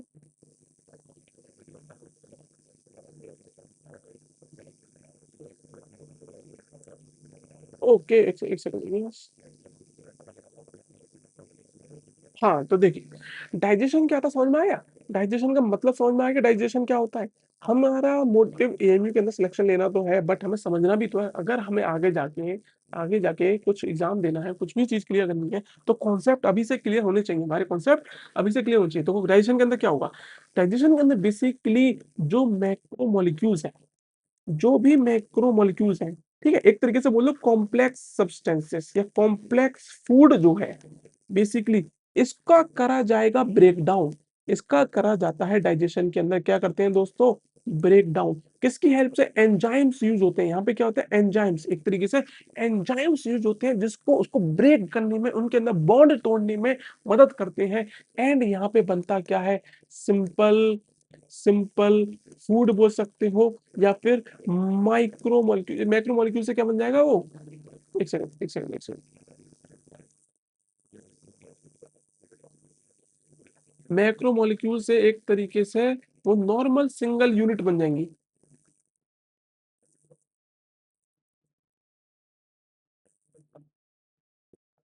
ठीक है, समझ में आ रही है? समझ में आ रही है? जैसे कार्बोहाइड्रेट होगा तो वो ग्लूकोज को फॉर्म में कन्वर्ट कर दिया जाएगा, प्रोटीन के उसमें करेगा, अमीनो एसिड्स में कन्वर्ट कर दिया जाएगा। तो ये होता है बेसिकली डाइजेशन के अंदर। अब यहाँ पे एंजाइम्स यूज़ होते हैं। तो देखो, एक चीज़ और है, डाइजेशन जो है 2 चीज़ों से होता है। एक होता है मैकेनिकल एंड केमिकल। अब यहाँ पे मैकेनिकल केमिकल 2 चीज़ बोल रहा हूँ मैं, क्यों? देखो, जो आपने खाया, उसको पहले आप च्यू करते हो, चबाते हो, उसको तोड़ते हो, एकदम छोटे-छोटे पीस करते हो, समझ रहे? रोटी के छोटे-छोटे पीस करते हो, उसके बोला जाता है मैकेनिकल डाइजेशन बोल सकते हो एक तरीके से। और केमिकल डाइजेशन मतलब वहाँ पे एंजाइम का यूज़ करना, कार्बोहाइड्रेट को कन्वर्ट करना, किसमें? ग्लूकोज़ के अंदर, वहाँ पे क्या हो रहा है? एंजाइम का यूज़। तो डाइजेशन के बारे में मुझे आइडिया लग गया कि डाइजेशन है क्या। अब मैं आपको बताता हूँ कि डाइजेशन जो है ह्यूमन के अंदर, ह्यूमन डाइजेस्टिव सिस्टम है, वो किससे मिलके बना है? वो बना है alimentary canal and digestive gland. 2 चीज़ें हैं, एक है एलिमेंट्री कैनाल, एक है डाइजेस्टिव ग्लैंड्स। समझ में आ रही है? इसके अंदर होता क्या है? सबसे पहले मास्टिकेशन, मास्टिकेशन बोले तो मतलब पीसना, उसको एकदम ऐसे पीसना एक तरीके से, या फिर और उसके अलावा होता है स्वेलोइंग, यानी कि जो निगलना, हमने खाना खाया, अब हमारे जो मतलब थ्रोट है उसके थ्रू हम क्या करेंगे? उसको निगलेंगे, जैसे ईसोफेगस के थ्रू होते हुए आगे जाएगा फूड, है ना? इसके अलावा होता है डाइजेशन, बेसिकली हमने बताया था आपको डाइजेशन के बारे में, and elimination of undigested matter. इसके अलावा एक चीज़ और होती है, जो तुमने खा लिया ठीक है, बट कुछ फूड के अंदर कुछ चीज़ें ऐसी होती हैं जिसको हमारी बॉडी डाइजेस्ट नहीं कर पाती। जैसे फाइबर्स होते हैं, फूड के अंदर जो फाइबर्स होते हैं, ये बहुत ही कॉम्प्लेक्स कार्बोहाइड्रेट जो होते हैं, ऐसे कार्बोहाइड्रेट जिनको डाइजेस्ट ही नहीं किया जा सकता, उन्हें फाइबर कहते हैं। तो वो जो है वो बॉडी डाइजेस्ट नहीं कर पाती है, तो वो सारी चीज़ें क्या होती है बॉडी से बाहर एक्सक्रीट आउट कर दी जाती है, जिसे बोलते हैं इजेशन। क्या बोलते हैं इसे दोस्तों? इजेशन। तो हमने क्या होता है डाइजेस्टिव सिस्टम 2 चीज़ से मिलके बना है, alimentary canal and digestive gland. तो जो एलिमेंट्री कैनाल क्या है? फूड का पाथवे, यानी कि जो ऐसा पाथ जिसके थ्रू पूरा फूड मेरा क्या करेगा? ट्रैवल करेगा and through out the travel के बीच में कहीं से एंजाइम्स आएँगे, वो कहाँ से आएँगे? डाइजेस्टिव ग्लैंड से आएँगे। यानी ऐसे ग्लैंड्स ग्लैंड्स क्या होता है? ग्लैंड्स बेसिकली मैंने बताया था आपको, एक होती है एक्सोक्राइन ग्लैंड, एक एंडोक्राइन। तो जो एक्सोक्राइन ग्लैंड मतलब जो एंजाइम को रिलीज़ करे, एंडोक्राइन ग्लैंड मतलब जो हार्मोन्स को रिलीज़ करे। तो जो डाइजेस्टिव ग्लैंड कैसे होंगे? Exocrine gland. तो यहाँ से होता है एंजाइम का रिलीज़। यहाँ से एक ऐसी जगह जहाँ से एक ऐसी फैक्ट्री मान लो, वहाँ से कुछ केमिकल रिलीज़ होगा और वो मदद करेगा किसमें? फूड के डाइजेशन के अंदर। समझ में आ गई? तो हमने बहुत सारा इंट्रोडक्शन कर दिया है डाइजेशन के बारे में अब आगे बढ़ते हैं ज़रा। तो देखो एलिमेंट्री कैनाल की अगर बात करी जाए तो सबसे पहले स्टार्टिंग के अंदर आता है माउथ। जैसे हमने जो अगर मैं डायग्राम से बनाने की कोशिश करता हूँ, बहुत अच्छा डायग्राम मुझे आता नहीं है बनाना, बट मैं ट्राई करूँगा आप सभी लोगों के लिए। देखो बेटा, तो बेसिकली कैसे बनाएँगे डायग्राम? नहीं बनेगा भाई, मुझसे नहीं बनेगा। मैं हार मान लेता हूँ। नहीं बनेगा, रहने देते हैं भाई, मुझसे नहीं बन रहा। देखो मैं आपको डायग्राम में लेके आया हूँ इसीलिए मैं सारी चीज़ें पहले से प्रिपेयर करके लाया हूँ, जिससे कि आपको समझ में आए। देखो, तो मैं क्या बता रहा हूँ आपको एलिमेंट्री कैनाल के अंदर सबसे पहले आता है माउथ, फिर आता है बक्कोफेरेंजियल कैविटी नहीं आता, यहाँ पे इसको लिखते हैं फेरिंग्स। क्या लिखेंगे? फेरिंग्स। फिर आता है इसोफेगस, फिर स्टमक, इंटेस्टाइन, इंटेस्टाइन में small intestine, large intestine and ये जो सारी चीज़ें हम एक बार बताऊँगा, आगे बताऊँगा आपको, आगे देखो, आगे चलाइए, देखो। ये है अपना डायग्राम टिपिकल बहुत बेहतरीन सा डायग्राम है, इसमें मुझे बनाने की ज़रूरत ही नहीं है अपने पास, है ना? तो देखो, सबसे पहले आप जब भी फूड खाते हो, वो जाता है mouth and mouth cavity. Oh! Sir क्या बता रहे हो? ये तो बच्चों को भाई बिल्कुल पता है कि छोटा बच्चा उसको भी मान लो वो नाक से नहीं मुँह से ही खाता है। तो मैं बस तुम्हें एक फ्लो बता रहा हूँ कि एलिमेंट्री कैनाल में सबसे पहले नंबर पे क्या आता है? माउथ। आपने ये जो है लड्डू खा लिया, बेसन का लड्डू आपने इसको खा लिया। खाओगे तो सबसे पहले कहाँ पर जाएगा? माउथ के ऊपर या फिर माउथ की कैविटी। ये पूरा जो माउथ के अंदर का रीजन क्या बोलता है? माउथ कैविटी बोलते हैं इसे। फिर उसके बाद आता है एक रीजन जिसे बोला जाता है फेरिंग्स। इसे क्या बोलते हैं दोस्तों? फेरिंग्स। और ये फेरिंग्स क्या है? फेरिंग्स बेसिकली एक ऐसा स्पॉट है, एक ऐसा जंक्शन है जो 2 चीज़ों को कनेक्ट करता है। एक होता है ट्रैकिया, एक होता है ईसोफेगस। एक होता है ट्रैकिया, एक होता है ईसोफेगस। ठीक है? ईसोफेगस होता है हमारा क्या? फूड पाइप होता है एंड होता है वो जो ट्रैकिया होता है विंड पाइप। तो इन दोनों को एक तरीके से मैनेज करता है। जो भी फूड आएगा तो फूड जाना चाहिए इसोफेगस के अंदर एंड जो एयर आप जो इन्हेल कर रहे हो नोज़ की थ्रू मदद से, यानी कि देखो यहाँ से आप एयर को भी इन्हेल करते हो, इधर से एयर को भी इन्हेल कर रहे हो, तो दोनों चीज़ें एक ही पाथ से होके जाती है, हवा भी, खाना भी। तो दोनों चीज़ों में गड़बड़ ना हो जाए तो फेरिंग्स ध्यान रखेगा। फेरिंग्स क्या करेगा? जो एयर है उसको लेके जाएगा, ट्रैकिया के थ्रू होली हुई आनी चाहिए एंड जो फूड खा रहे हो वो जाना चाहिए ईसोफेगस से। तो फेरिंग्स का मतलब समझ में आ गया, फेरिंग्स का काम समझ में आ गया। फिर ईसोफेगस क्या है? ईसोफेगस बोला गया एक ऐसा पाइप, ये जो फूड पाइप दिख रहा है जिसके थ्रू स्टमक को कनेक्ट कर रहा है, माउथ से स्टमक कनेक्ट कर रहा है, वो कहलाता है ईसोफेगस। क्लियर होगी बात? तो फिर बाद में जो फूड है मेरा वो कहाँ पे आता है? स्टमक के अंदर आ जाता है। ये जो हम बोलते हैं ना पेट भर गया सर जी मेरा, पेट भर गया। अरे पेट क्या भर गया? जो खाना था अब वो आपके पेट में आ चुका है खूब सारा, अब कह रहा हूँ अब नहीं खा सकता मैं, अब नहीं खा सकता। तो वो पेट यही है वो पेट। समझ में आ रहे हो? उसके बाद क्या होता है? उसके बाद फूड जो है स्टमक से जाता है स्मॉल इंटेस्टाइन में। किधर जाता है? स्मॉल इंटेस्टाइन एंड फिर जाता है लार्ज इंटेस्टाइन में। देखो, यहाँ से फूड गया, ये जो अंदर जो दिख रहा है लंबी सी जो लाइन दिख रही है, लंबी सी पतली छोटी सी इंटेस्टाइन, ये है स्मॉल इंटेस्टाइन। फिर यहाँ से एंटर करता है लार्ज इंटेस्टाइन के अंदर, यहाँ पे आ गया food. This is our food का पाथवे दिख रहा है आपको। फिर यहाँ से जो अनडाइजेस्टेड फूड है वो स्मॉल एंड जो लार्ज इंटेस्टाइन में कलेक्ट होता है अनडाइजेस्टेड फूड एंड फिर वो रेक्टम के थ्रू ये जो है फाइनल जो पाथवे है, फाइनल जो जगह है रेक्टम, रेक्टम के बाद आता है एनस। एनस से जो है फूड क्या हो जाएगा? एक्सक्रीट आउट हो जाएगा। क्या हो जाएगा? एक्सक्रीट आउट हो जाएगा। बोले इजेशन, इसे क्या बोलेंगे? इजेशन बोलते हैं। इसे क्या बोलते हैं? इजेशन बोलते हैं इस प्रोसेस को। तो सारी चीज़ें आपको समझ में आ गई होंगी। तो ये है अपना एलिमेंट्री कैनाल का इंट्रोडक्शन। समझ में आया कैसे-कैसे फूड बना? तो सबसे पहले पाथवे क्या था देखो ज़रा। सबसे पहले क्या होता है? माउथ में आता है फूड। माउथ के बाद वो कहाँ जाता है? फेरिंग्स में। फेरिंग्स से होते हुए गुजरता है, ईसोफेगस पे पहुँचता है खाना अपना। ईसोफेगस के बाद कहाँ जाता है दोस्तों? स्टमक में जाता है खाना, स्टमक के बाद जाता है स्मॉल इंटेस्टाइन में खाना जाता है हमारा, फिर जाता है लार्ज इंटेस्टाइन, फिर यहाँ से खाना कहाँ जाता है रेक्टम, एंड रेक्टम के बाद एनस से बॉडी के बाहर खाना नहीं जाता है, समझ रहे हो? जो खाने के काम की चीज़ थी वो स्मॉल इंटेस्टाइन में डाइजेशन खत्म होने के बाद वहीं से एब्जॉर्प्शन स्टार्ट हो जाएगा। समझ रहे? ये मत कहना अरे सर ये क्या हुआ मैंने खाया वहीं से निकाल अबे नहीं, नहीं, बीच में जो काम की चीज़ें थी वो एब्जॉर्ब हो जाएँगी स्मॉल इंटेस्टाइन के अंदर ही। जो वेस्ट होगा वो स्मॉल लार्ज इंटेस्टाइन में कलेक्ट होगा और रेक्टम एनस के थ्रू बाहर चला जाएगा। समझ में आ गई? तो ये अपने पास था। अब अपने स्टार्ट करते हैं सबसे पहली चीज़ माउथ के बारे में। थोड़ा-थोड़ा पढ़ते हुए चलेंगे क्या-क्या होगा प्रोसेस में। हमें एक वर्क फ्लो समझ में आ गया है कि कैसे हम फूड खाते हैं एंड फिर वो कैसे एक्सक्रीट आउट होता है। अब वो क्यों खाते हैं, क्या काम है, मैं बता चुका हूँ। डाइजेशन ज़रूरी क्यों है, वो भी बता चुका हूँ मैं। जब डाइजेशन हो जाएगा तो जो फूड होगा सिंपल फॉर्म वाला वो आगे सेलुलर रेस्पिरेशन पढ़ेंगे आगे जाके, वहाँ से एटीपी बनेगी उसकी। क्या बनेगी इससे? एटीपी बनेगी। चलिए अभी आगे बढ़ें। आगे बढ़ें दोस्तों, तो देखो माउथ क्या है? माउथ में होगा फूड का इंजेशन यानी कि हम इनटेक करेंगे, फूड का इंटेक करेंगे। क्या करेंगे? फूड इनटेक करेंगे इसकी मदद से, है ना? तो ये आपने ये सोम पापड़ी या कुछ भी समझ लो आपने खा ली, ये आपने खा ली एंड यहाँ पे आता है अपना फेरिंक्स दिख रहा है आपको कलर दिख रहा है क्या? नहीं दिख रहा तो कलर बदल देते हैं। ये अपना क्या हो गया? फेरिंक्स हो गया एंड यहाँ पे देखोगे ये अलग से जा रहा है क्या अपना फूड पाइप जा रहा है। ये कौन-सा फूड पाइप? और ये देखो ट्रैकिया है इसमें तो हमने खाना नहीं है। कभी-कभी लगता है तो फंदा लग गया ओह! फंदा क्यों लगता है?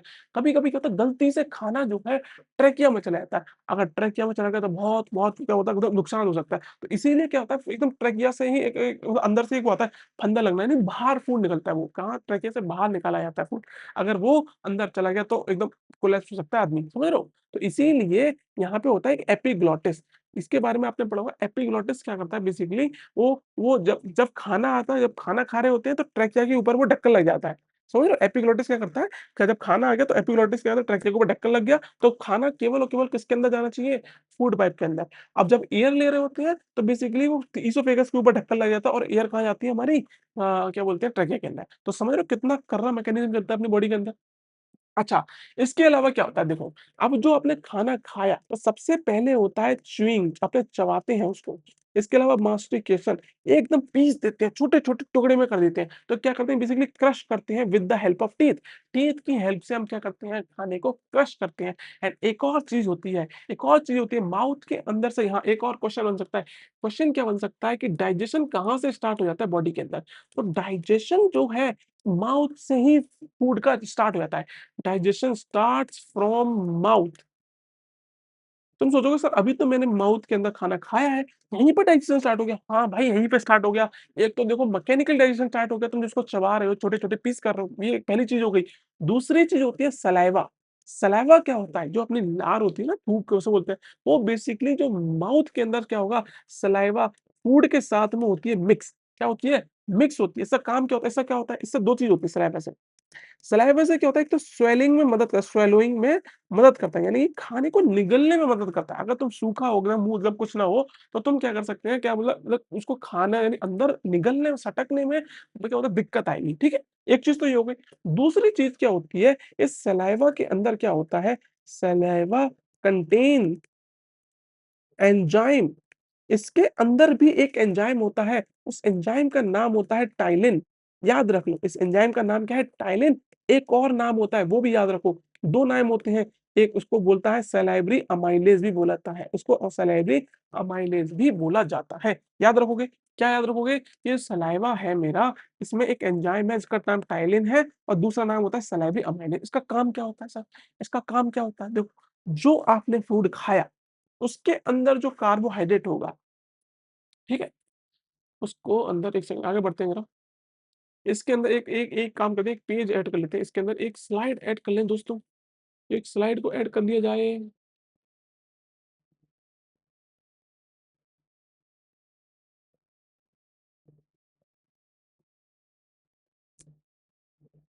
हाँ, तो हम क्या बात कर रहे थे? हम बात कर रहे थे सलाइवा के काम की।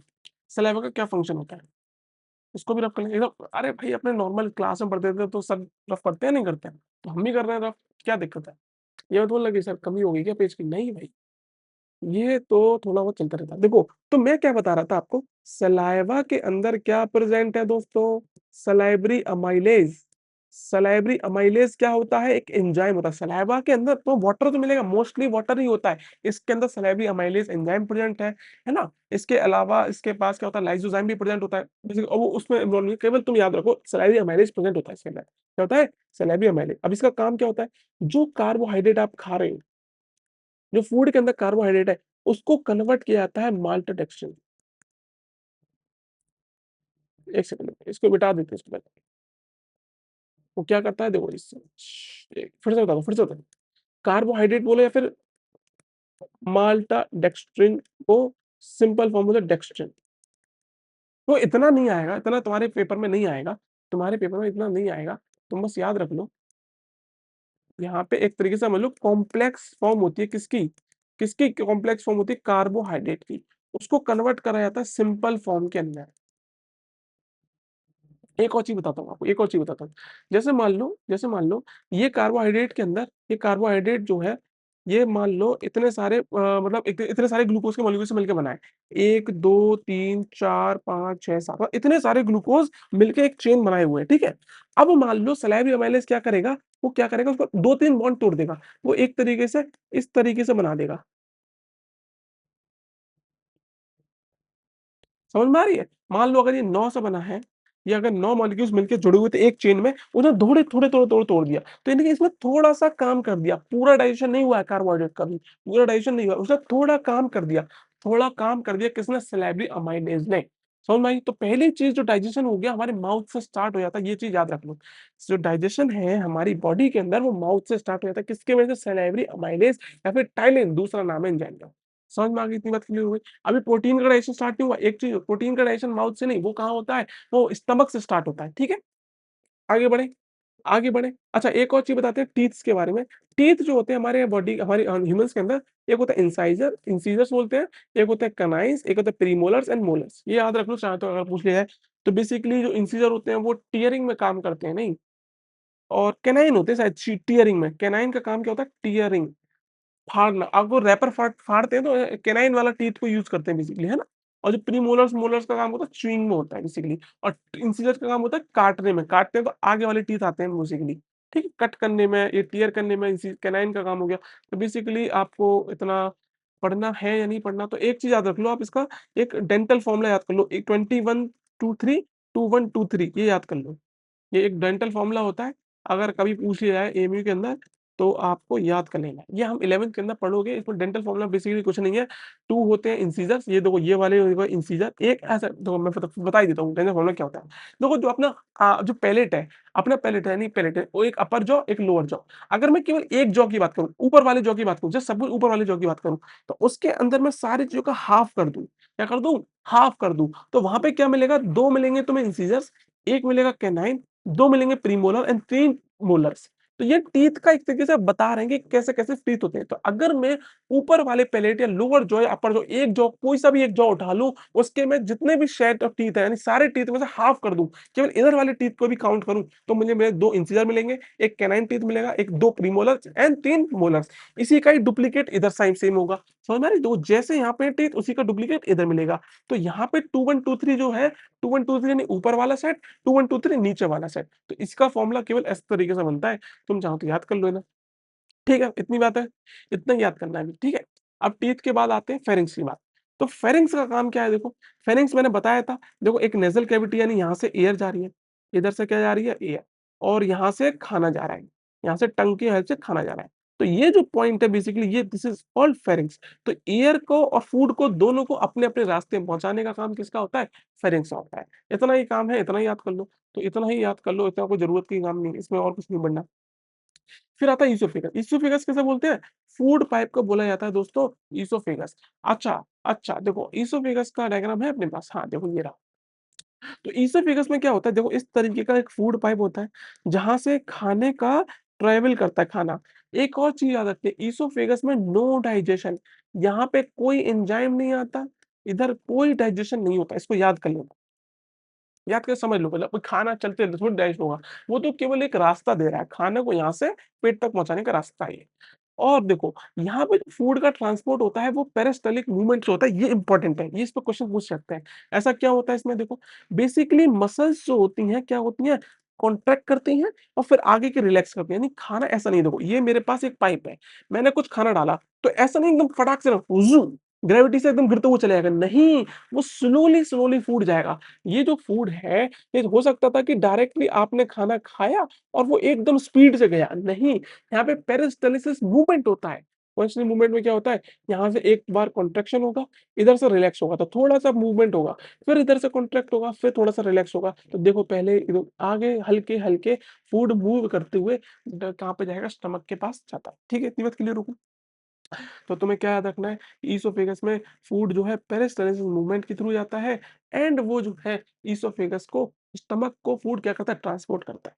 ठीक है? इसकी लेंथ तुम काम की नहीं है, 25 सेंटीमीटर याद कर सकते हो, मसल से मिलके बनता है और देखो डज़ नॉट डाइजेस्ट फूड, यहाँ पे फाइड फूड का डाइजेशन नहीं होता है। क्लियर हो गई बातें? इतनी चीज़ें क्लियर हैं, तो अपने आगे बढ़ते हैं, ज़्यादा ही आगे बढ़ गए लगता है।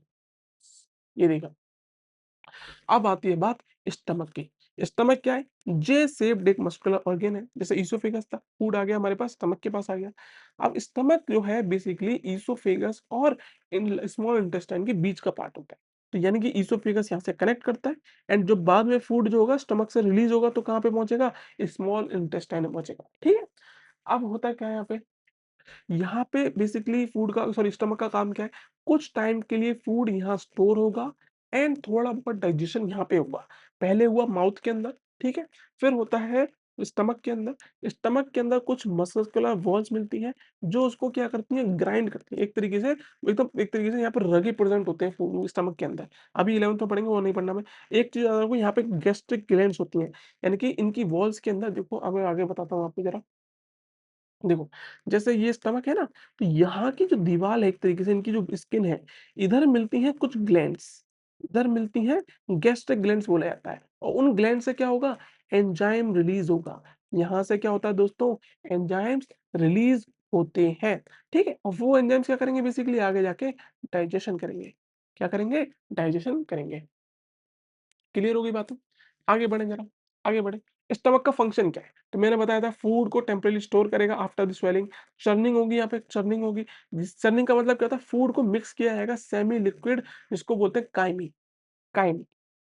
मतलब फूड को मिक्स करेंगे और जो सेमी लिक्विड की फॉर्म में जो फूड बनेगा उसको काइम बोला जाता है, ठीक है? एक चीज़ बता दूँ, जो अपने खाना खाते हैं तो जो बोलस बोलते हैं जब ईसोफेगस में पहुँच जाता है, जब हमारा फूड हम माउथ से च्यूइ कर लेते हैं तो वो ईसोफेगस में जो फूड जाता है उसे बोला जाता है बोलस एंड फिर जो स्टमक के अंदर आ जाता है उसे बोलते हैं काइम, ठीक है फूड ही बट उसका डिफरेंट नाम दे दिया है, ठीक है?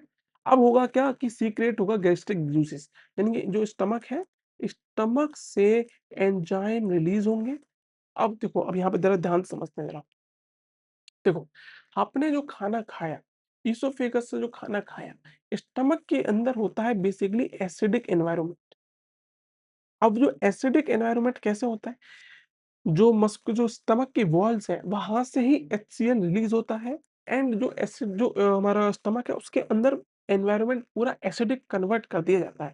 अब मन में सवाल आएगा कि अगर एसिड है मेरी बॉडी के पेट के अंदर, तो मेरी जो पेट की वॉल्स हैं, वो एक तरीके से मतलब कोरोज़ क्यों नहीं हो रही? इससे मतलब नुकसान क्यों नहीं हो रहा? मुझे नुकसान क्यों नहीं हो, वो क्यों नहीं हो रहा? क्योंकि इसके साथ में म्यूकस भी रिलीज़ होता है। क्या होता है? म्यूकस। तो म्यूकस की एक लेयर बनती है। सबसे पहले क्या होगा? स्टमक के अंदर म्यूकस बनेगा। म्यूकस क्या करेगा? पूरे मैं दिखाता हूँ आगे फ़ोटो होगा अपने पास, देखो ये। यहाँ से जो ये बॉल्स हैं, यहाँ पे पहले आएगी म्यूकस की एक लेयर, जो उसको पूरे को पूरे स्टमक को कवर कर लेगी। पूरे स्टमक को म्यूकस की लेयर कवर कर लेगी। फिर होगा एचसीएल रिलीज़। अब एचसीएल रिलीज़ होने से क्या होगा कि जो हमारा एनवायरनमेंट है, पूरा स्टमक के अंदर जो भी जगह है, वो एसिडिक हो गई। कैसी हो गई? एसिडिक हो गई। एसिडिक होने का क्या फ़ायदा है? एसिडिक होने का फ़ायदा ये है कि यहाँ पे जो एंजाइम रिलीज़ होते हैं, जैसे कि पेप्सिनोजन एक एंजाइम रिलीज़ होता है ना? ट्रिप्सिनोजन एक एंजाइम रिलीज़ होता है, ये जो एंजाइम है स्टमक के, वो क्या करते हैं? एक्टिव होते हैं in the presence of acidic medium only. वो वर्क जो करते हैं, जो डाइजेशन का वर्क है, वो काम ही तब करेंगे जब एसिडिक मीडियम होगा। ठीक है? तो देखो यहाँ पे देखो क्या होगा कि एचसीएल की वजह से क्या होगा, एक तो जर्म्स मर जाएँगे और एसिडिक मीडियम हो जाएगा। इसकी वजह से जैसे एंजाइम है, जैसे पेप्सिन है, पेप्सिन पेप्सिन वर्क करेगा तभी जब एचसीएल होगा। ठीक है? और पेप्सिन क्या करेगा? प्रोटीन को डाइजेस्ट करेगा। क्या करेगा? डाइजेस्ट करेगा प्रोटीन को। और जो ट्रिप्सिन मैं बोल रहा था वो यहाँ नहीं निकलता, वो निकलता है स्मॉल इंटेस्टाइन के अंदर, ठीक है? तो पेप्सिन करता है यहाँ पे। स्टमक का एंजाइम कौन-सा हो गया? पेप्सिन हो गया। समझ में आ गई इतनी बात? तो आगे बढ़ते हैं एंड अपने आते हैं क्वेश्चन के ऊपर। तो देखो यहाँ पे एक चीज़ डायग्राम में अगर देखना हो तो समझ लो थोड़ा-सा। देखो ये फूड है पूरा, फूड है, ये डाइजेस्ट होते जा रहा है और देखो यहाँ पे तो बिल्कुल खत्म हो गया, है ना? फिर ये जो फूड है ये आगे जाएगा किसमें? स्मॉल इंटेस्टाइन में आगे जाएगा। तो उसकी बात आगे करेंगे, पहले करते हैं ये क्वेश्चन कि गैस्ट्रिक जूस क्या है बताओ? गैस्ट्रिक जूस एसिडिक होता है, एल्कलाइन होता है, न्यूट्रल होता है, स्लाइटली एल्कलाइन होता है। ये तो आंसर कर ही दोगे आप फटाफट। फटाफट आंसर करो कैसा है ये? गैस्ट्रिक जूस कैसा होता है सर जी? एसिडिक होता है। अभी हमने पढ़ा था किसकी वजह से? एचसीएल की वजह से। गैस्ट्रिक जूस बोले तो जो गैस्ट्रिक यानी कि पेट के अंदर का जूस है हमारा। चलिए आगे बढ़े। फिर देखो अगला क्वेश्चन क्या है? Which enzyme is present in saliva? Okay, AMU के अंदर क्वेश्चन पूछा गया ये। ये तो एएमयू के अंदर बताओ कौन सा एंजाइम रिलीज होता है? जो कौन सा एंजाइम सलाइवा के अंदर प्रेजेंट होता है? पेप्सिन, ट्रिप्सिन या एमाइलेज? पेप्सिन कहाँ प्रेजेंट होता है? स्टमक के अंदर, अभी पढ़ा है हमने। ट्रिप्सिन पढ़ोगे जो स्मॉल इंटेस्टाइन के अंदर आता है। ये आता कहाँ से? पैनक्रियास से आता है, वो हम आगे बताएंगे। एमाइलेज मैंने बताया था, एक तो दूसरा नाम क्या था उसका? टाइलिन था और एक और नाम था सलाइवरी एमाइलेज। तो इसका करेक्ट ऑप्शन क्या हो जाएगा दोस्तों? C option. चलिए आगे बढ़े। अगले क्वेश्चन पे चलें। अगला क्वेश्चन है क्या? कि the gastric glands present in the wall of stomach release mainly. देखो ये भी एएमयू के अंदर 2011 के अंदर क्वेश्चन पूछा गया है कि जो स्टमक की जो वॉल्स हैं वो क्या रिलीज करती हैं? तो वो bilirubin, HCL mucus, no, HCL enzyme, saliva नहीं, सलाइवा यहाँ कहाँ से आ गया? वो तो माउथ के अंदर। और एक और चीज़ बता दूँ आपको, सलाइवा जो आता है हमारी बॉडी के सॉरी माउथ के अंदर वो कहाँ से आता है? सलाइवरी ग्लैंड्स प्रेजेंट होती हैं। यहाँ पे पैरोटिड, मैक्सिलरी, सबलिंगुअल ये कुछ ग्लैंड्स हैं सलाइवरी ग्लैंड के। 3 पेयर कुछ ग्लैंड होती हैं।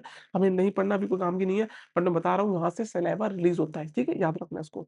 फिर देखोगे एचसीएल एंजाइम सलाइवा ये आपसे गलत हो गया। आप सभी लोग आंसर बताइए फटाफट। इसका आंसर होगा HCL, enzyme, pepsin and mucus यानी सी ऑप्शन एकदम करेक्ट है। सी ऑप्शन एकदम करेक्ट है। मैंने बताया था ना पेप्सिन एंजाइम होता है, म्यूकस होता है, एंजाइम ये 3 चीज़ें रिलीज़ होती हैं किससे? स्टमक की बॉल से। चलिए भई आगे बढ़े। आगे बढ़ते हैं फटाफट। अब पेप्सिन किसको डाइजेस्ट करता है? प्रोटीन को। किसको डाइजेस्ट करता है? प्रोटीन का डाइजेशन करता है। तो अब देखो एक और बात करते हैं, अब आती है बात लिवर की। देखो लिवर की क्या है? ये जो है हमने एलिमेंट्री कैनाल बताया था आपको कि क्या-क्या चीज़ फ्लो बताया था। अब देखो यहाँ पे डाइजेस्टिव ग्लैंड है, कुछ ग्लैंड हैं जो बीच में ही इन्वॉल्व हो जाती हैं थ्रू आउट द जो डाइजेशन हो रहा होता है तब। जैसे कि मैंने बताया था सिलिवरी ग्लैंड्स प्रेज़ेंट थी माउथ में, तो वो मैंने माउथ में प्रेज़ेंट थी तो वहाँ पे उन्होंने अपना सीक्रेशन कर दिया, ठीक है? और गैस्ट्रिक ग्लैंड्स प्रेज़ेंट थी स्टमक के अंदर, तो उन्होंने स्टमक में अपना क्या कर दिया? सीक्रेशन कर दिया। अब जब क्या होगा, अब आगे जब स्मॉल इंटेस्टाइन की तरफ आगे गाड़ी बढ़ेगी हमारी खाने की, तब जो लिवर होगा, लिवर है एक लार्जेस्ट ग्लैंड, इसको याद रखना। हमारी बॉडी के अंदर सबसे बड़ी जो ग्लैंड प्रेज़ेंट होती है, वो क्या होता है? लिवर। क्या होता है? लिवर। एंड लिवर का क्या सीक्रेशन होता है? देखो, लिवर क्या है? Lobed and reddish brown colour की होती है, लार्जेस्ट ग्लैंड होती है बॉडी के अंदर और कहाँ प्रेज़ेंट होती है, वो भी बता रहे हैं, एब्डोमेन में प्रेज़ेंट होती है। अब ये करती क्या है? लिवर क्या करता है? बाइल का फॉर्मेशन करता है। ये बाइल जूस का सिंथेसिस करता है, ये याद रखना, जो डाइजेशन में काम आएगा। डाइजेशन में बाइल जूस का कुछ रोल होता है, ठीक है? अब वो बाइल जूस जो बनता कहाँ पे है, ये याद रखो लिवर के अंदर बनता है। एंड दूसरी चीज़ याद रखो, ये जो बाइल जूस बना है, इसका स्टोरेज कहाँ होगा? ये ब बन गया, अब ये स्टोर कहाँ पे होगा? वो होता है गॉल ब्लैडर के अंदर। कहाँ होता है? Gall bladder. अब मैं ये दोनों चीज़ें दिखाऊँगा कैसे देखो बाइल जूस क्या है, ये सब चीज़ें देखो। ये है अपना oesophagus. This is what? Oesophagus. Oesophagus से चीज़ें आ रही हैं एंड ये प्रेज़ेंट है तुम्हारा stomach. This is what? Stomach. अब स्टमक के इधर ही देखोगे तुम्हें ये मिलेगा किडनी सॉरी ये क्या है? लीवर। ये अपना लिवर है ये। ठीक है? समझ में आ रही है? समझ में आ रही है लिवर? अब यहीं पे होगा क्या? यहाँ पे क्या होगा? बाइल जूस का सिंथेसिस। जो बाइल जूस है, यहीं क्या होगा इसका सिंथेसिस होगी। यहीं पे बाइल जूस बनेगा। इसी के अंदर सेल्स हैं वो बाइल जूस को बना रही होंगी। एंड जब ये बाइल जूस बनेगा, तो देखो यहाँ से जो डक्ट आ रही है, इनके कुछ नाम है हमें नहीं पढ़ने अभी वो लोग काम के नहीं है। ये डक्ट देखोगे कहाँ पे पा रही है, ये जो गॉल ब्लैडर है इसी के अंदर प्रेज़ेंट है। This is what called gall bladder and यहाँ पे वो क्या करता है अपने बाइल जूस को स्टोर करके रखता है। क्या करता है? यहीं पे स्टोर करके रखता है। अब जब इसको ज़रूरत होती है, तो जब इस मतलब एक तो यहाँ पे स्टोर हो गया, अब वो बाइल जूस क्या होगा, स्मॉल इंटेस्टाइन में सीक्रेट करेगा। समझ में आ रही है? देखो आगे दिखाते हैं, आगे वाले डायग्राम में दिखाते हैं। देखो, ये देखो। इन्होंने क्या कर दिया इस डायग्राम में थोड़ी चीज़ें अलग-अलग कर दी, इससे समझ में आएगा चीज़, सारी चीज़ें एकदम क्लियर होंगी एकदम 100%। देखो ज़रा अब होता क्या है, यहाँ से ये है अपना ईसोफेगस, तो मैं फिर सारी चीज़ लिंक करते हुए चल रहा हूँ कैसे फूड डाइजेशन हो रहा है। यहाँ से फूड आता है स्मॉल इंटेस्टाइन सॉरी स्टमक के अंदर, कहाँ से आता है स्टमक के अंदर। यहाँ पे मिलती हैं तुम्हें गैस्ट्रिक ग्लैंड्स, तो यहाँ पे सीक्रेशन जो होगा पेप्सिन का होगा। पेप्सिन, एचसीएल, म्यूकस ये सारी चीज़ें यहाँ पे होंगी। तो इधर होगा एसिडिक मीडियम। ये कैसा हो गया दोस्तों? एसिडिक मीडियम किसकी वजह से? एचसीएल की वजह से। समझना मेरी बात, समझना। अब देखो एक रोल तो ये हो गया, अब दूसरी तरफ होती है लिवर। लिवर क्या है? ग्लैंड है एक, ठीक है? सबसे बड़ी ग्लैंड। यहाँ पे बाइल जूस बनेगा एंड बाइल जूस यहाँ पे बन के गॉल ब्लैडर में क्या होगा? स्टोर होगा। बाइल जूस लिवर में बना एंड वो गॉल ब्लैडर में जाके क्या हो गया? उसका स्टोरेज हो गई, ठीक है? जब ज़रूरत पड़ेगी तब क्या होगा? ये जो एसिडिक वाला जो हमारा मटेरियल है, जो फूड है, अभी एसिडिक मीडियम का कैसा है? एसिडिक है। वो क्या करेगा? स्मॉल इंटेस्टाइन के अंदर एंटर करेगा एंड इसके साथ में जो गॉल ब्लैडर होगा वहां से क्या होगा? बाइल जूस का एंट्री हो जाएगी। क्या हो जाएगी? बाइल जूस की एंट्री। तो देखो अब होगा क्या? देखो जो स्मॉल इंटेस्टाइन है ना, मेरी स्मॉल इंटेस्टाइन, इसके अंदर इसके अंदर 3 जगहों से सीक्रेशन आएगा। कितनी जगहों से? 3 जगह से। देखो, एक तो देखोगे आप सबसे पहले जो स्टमक है मेरा, स्टमक से आ रहा होगा सीक्रेशन। ये जो मेरा फूड जो डाइजेस्ट होते हुए आ रहा है, पहले तो स्टमक से एंट्री करेगा। इसके अलावा अगर आप देखोगे लिवर, लिवर बोले लिवर से पहले गॉल ब्लैडर से आएगा। गॉल ब्लैडर से क्या आ रहा होगा? बाइल जूस आ रहा होगा। 3 जगहों से सीक्रेशन हो रहा है इसका। 3 जो स्मॉल इंटेस्टाइन एक ऐसी रे एरिया है, यहाँ पे 3 जगहों से चीज़ें आ रही हैं। एक आ रहा है स्टमक से क्या आ रहा है? फूड आ रहा है जो हाफ डाइजेस्टेड, पूरा डाइजेस्ट नहीं हुआ है। कैसा है? डाइजेस्टेड है, थोड़ा बहुत डाइजेस्टेड है। इसके अलावा गॉल ब्लैडर से आ रहा है क्या? बाइल जूस आ रहा है। यहाँ से क्या आ रहा है? बाइल जूस आ रहा है एंड तीसरी चीज़ आपको दिखेगी, वो एक और ग्लैंड होती है, इसको बोलते हैं पैनक्रियाटिक ग्लैंड। जो पैनक्रियाज़ है ये जो पैनक्रियाज़ है, ये भी यहीं पे प्रेज़ेंट होता है इन्हीं के बराबर में। एंड यहाँ से भी सीक्रेशन आ रहा होता है। देखो, ये पैनक्रियाज़ का सीक्रेशन भी देखो कि डायरेक्ट स्मॉल इंटेस्टाइन के अंदर एक डक्ट के थ्रू आ रहा है। एक डक्ट के थ्रू इसके अंदर एंट्री हो रही है। देखो, अब पैनक्रियाटिक भी हो गया और एक और सीक्रेशन होता है इसके अंदर, एक और है। हमने 3 बोला है, एक और मान लीजिए, चौथा मान लीजिए। चौथा सीक्रेशन होता है इंटेस्टाइन के अंदर खुद का।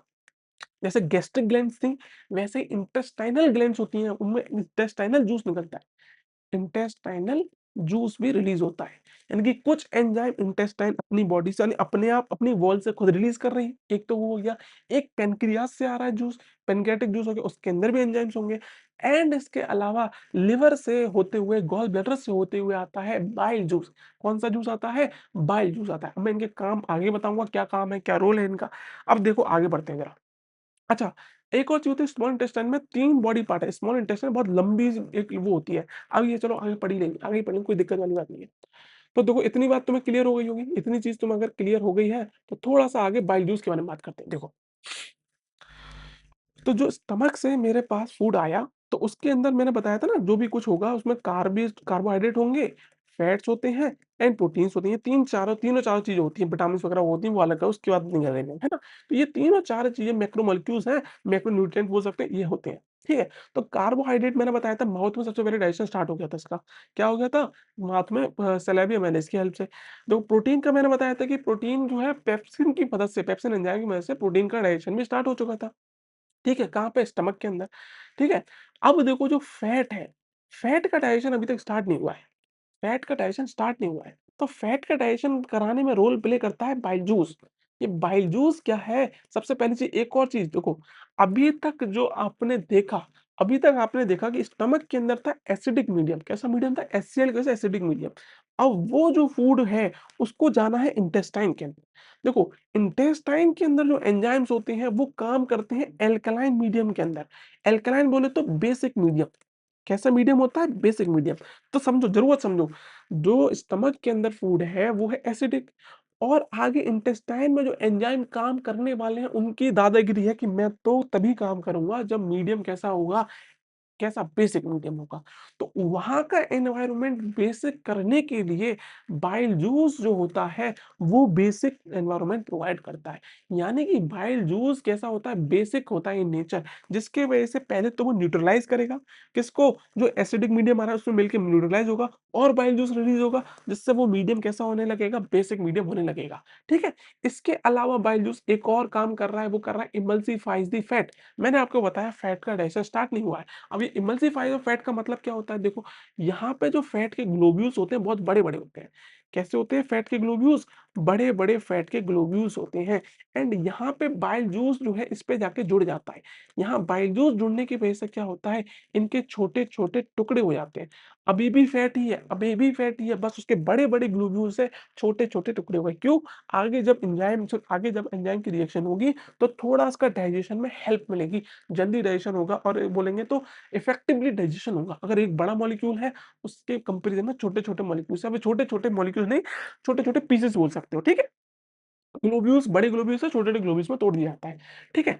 और ये जो है नॉन एंजाइमेटिक डाइजेस्टिव जूस है। But is a non living dishes so has no chemical मतलब बेसिकली ये केमिकली कुछ नहीं कर रहा है। अभी भी जैसे मान लो फैट का ग्लोब्यूल है मतलब बड़ा-सा, ये भी अभी भी फैट ही है। केमिकली केमिकल फ़ॉर्मूला दोनों का सेम है। मतलब एक तरीके से समझो आप, जैसे आपने ये पूरी बड़ी रोटी है, दिस इज़ बड़ी रोटी, फुल सर्किल वाली रोटी। इसके मैंने छोटे-छोटे टुकड़े कर दिए। इसके मैंने क्या कर दिए? छोटे-छोटे टुकड़े कर दिए। तो अभी भी रोटी ही है, बस पीसेस छोटे हो गए हैं। तो सेम ग्लोब्यूल जो है फैट के बड़े ग्लोब्यूल्स अभी भी फैट ही है वो। केवल उसने इमल्सिफ़ाई किया है, उसने छोटे-छोटे टुकड़े किए हैं उसके अभी तक। तो बाइल जूस कोई मतलब उसको डाइजेस्ट नहीं कर रहा, बस छोटे-छोटे पीसेज़ में कर रहा है। तो बाइल जूस के 2 काम मैंने आपको बता दिए। बाइल जूस जो है कहाँ से रिलीज़ हुआ? लिवर से सिंथेसिस हुई और गॉल ब्लैडर में स्टोर हुआ एंड बाइल जूस के 2 काम थे। एक था उसने क्या किया? एल्कलाइन मीडियम बनाया। एल्कलाइन मीडियम क्यों बनाया? क्योंकि जो हमारी आगे जाके स्मॉल इंटेस्टाइन है, वहाँ पे काम करने के लिए बेसिक मीडियम चाहिए। ठीक है? एंड दूसरा काम इसने क्या किया? दूसरा काम इसने क्या किया? ओके, उसने दूसरा काम क्या किया? इमल्सिफिकेशन किया। क्या किया है दोस्तों उसने? इमल्सिफिकेशन किया है। 2 काम बायजूस के आपको याद रखने हैं, इस पे क्वेश्चन आ सकता है। तो देखो जैसे मैंने आपको बताया था कि लार्ज फैट का ड्रॉपलेट है ये, लार्ज फैट का ड्रॉपलेट है बड़ा-सा पीस। इसने क्या किया जैसे बायजूस पे लगा, इसने छोटे-छोटे पीसेस कर दिए इसके। क्या कर दिए? छोटे-छोटे पीस के स्मॉल फैट ड्रॉपलेट्स बना दिया। किसने? बाइल ने बना दिया। क्लियर हो गई बात? चलें आगे बढ़ें। तो देखो एक और हमने कहाँ तक स्टार्ट किया है? फूड हमारा अभी एंट्रेंस कर रहा है। अभी देखो ध्यान रखो, अभी वो स्मॉल इंटेस्टाइन में एंटर कर रहा है। हमने अभी कैसे एंटर होगा वो हम आगे बात करेंगे और अभी और बात की जाएगी। देखो, तो बाइल क्या है? प्रोड्यूस एंड सीक्रेटेड बाय बताओ ज़रा इसका आंसर कर दो फटाफट इसका आंसर कर दो। सीक्रेटेड बाय एंड प्रोड्यूस दोनों चीज़ें लिख रही हैं। प्रोड्यूस यानी बन भी रहा है और सीक्रेट हो रहा है। तो वो कहाँ होता है? लिवर के अंदर। अगर यहाँ पे प्रोड्यूस ना लिख के केवल सीक्रेशन लिख रहा होता, तो गॉल ब्लैडर होता मेरे हिसाब से। अगर प्रोड्यूस का मतलब तो हो गया सिंथेसिस यानी बन रहा है, तो लिवर आंसर करेक्ट होगा मेरे हिसाब से इसका आंसर। एक बार कंफर्म कर लेंगे, मुझे जहाँ तक लगता है लिवर होगा। बेसिकली यहाँ पे बेसिकली लैंग्वेज का थोड़ा फेर आ रहा है। प्रोड्यूस मतलब सिंथेसिस एंड सीक्रेट दोनों चीज़ें लिवर से होती हैं। तो लिवर से सीक्रेट होके कहाँ पहुँचता है? गॉल ब्लैडर में। फिर यहाँ पे स्टोर होके आगे खाली सीक्रेशन हो रहा है, गॉल ब्लैडर बना नहीं रहा है बायजूस को, याद रखना, है ना? तो आगे बढ़ते हैं। ये मतलब एएमयू क्वेश्चन नहीं है, सब हमारे हाँ, एएमयू के क्वेश्चन नहीं है बेसिकली। तो देखो लार्जेस्ट ग्लैंड क्या है बॉडी के अंदर? लिवर होता है, इस पे क्वेश्चन कभी भी बन सकता है, कोई बहुत आसान सा क्वेश्चन नहीं है। फिर देखो हमने बात करी पैनक्रियाज़ की। मैंने क्या बताया पैनक्रियाज़ से निकलता है पैनक्रियाटिक जूस। और जो पैनक्रियाज़ से जूस निकला देखो मैंने क्या बताया था, देखो ये स्मॉल इंटेस्टाइन थी हमारी, दिस इज़ स्मॉल इंटेस्टाइन यहाँ से कहाँ से आ रहा होगा फूड ये स्टमक होगा, स्टमक से फूड इसमें एंटर कर रहा होगा, स्टमक से फूड यहाँ एंटर कर रहा होगा एंड गॉल ब्लैडर से भी जो सीक्रेशन हो रहा होगा यहाँ पे आ रहा होगा। इसके अलावा इंटेस्टाइन का खुद का जूस भी इसमें निकल रहा होगा एंड पैनक्रियाज़ से भी सीक्रेशन कहाँ हो रहा होगा? इसी के अंदर हो रहा होगा, ठीक है? तो पैनक्रियाज़ एक ऐसी ग्लैंड है जिसके अंदर ट्रिप्सिन मिलेगा आपको, पैनक्रियाटिक अमाइलेज मिलेगा एंड पैनक्रियाटिक लाइपेज मिलेगा। ये 3 एंजाइम आपको पैनक्रियाज़ की बॉडी से पैनक्रियाज़ ग्लैंड रिलीज़ करती है। ठीक है? और ये तीनों क्या करता है? ट्रिप्सिन करता है प्रोटीन का डाइजेशन। मैंने बताया था ट्रिप्सिन करता है प्रोटीन का डाइजेशन, पैनक्रियाटिक अमाइलेज करता है कार्बोहाइड्रेट का डाइजेशन, जो पैनक्रियाटिक लाइपेज करता है फैट का डाइजेशन। अभी इतना ही पढ़ते हैं, इतना कोई काम का नहीं है, इसके आगे वो डिटेल में आएगी किस में कन्वर्ट करेगा मत याद करो। पेप्टोन्स बनता है, पेप्टाइड्स बनता है, ये कुछ नहीं पढ़ा, अभी तुम केवल इतना ही काम का, इतना ही पेपर में आएगा। फिर देखो मैंने क्या यहाँ पे लिख रहा है which digest the peptones, starch, fat, ये तीनों चीज़ें क्या है प्रोटीन, ये प्रोटीन है, ये फैट जो ये कार्बोहाइड्रेट है, ये फैट है बेसिकली, ठीक है? अब पेप्टोन्स को कन्वर्ट करता है पेप्टाइड्स के अंदर, स्टार्च को कन्वर्ट कर रहा है माल्टोज़ के अंदर एंड फैट को कर रहा है फैटी एसिड्स के अंदर। अ, कोई काम का है नहीं बहुत, तुम्हें बस ये याद रखना 3 एंजाइम प्रेज़ेंट है पैनक्रियाज़ के अंदर, ठीक है? और एक और चीज़, it works in it work in in what? Basic medium या फिर बोले तो एल्कलाइन मीडियम, ठीक है? तो ये एल्कलाइन मीडियम में काम करते हैं और ये जो मीडियम प्रोवाइड कौन कर रहा है? बायजूस प्रोवाइड कर रहा है दोस्तों। कौन कर रहा है? बायजूस। तो फाइनली हमारे पास देखो अब हमारी बात आ गई स्मॉल इंटेस्टाइन की। ये देखोगे तो वैसे लेंथ में सबसे लंबी होती है लार्ज इंटेस्टाइन और स्मॉल इंटेस्टाइन, डिफरेंस होता है केवल केवल किसका? इसके एक तरीके से सर्कुलर डायमीटर का। स्मॉल इंटेस्टाइन होती है थोड़ी पतली बट लंबी होती है। लार्ज इंटेस्टाइन थोड़ी चौड़ी होती है बट छोटी होती है। मैं इतना डिफरेंस आप समझ लो बस। इसके अलावा देखोगे तो स्मॉल इंटेस्टाइन के 3 पार्ट हैं, एक है डुोडेनम, एक है जेजुनम, एक इलियम।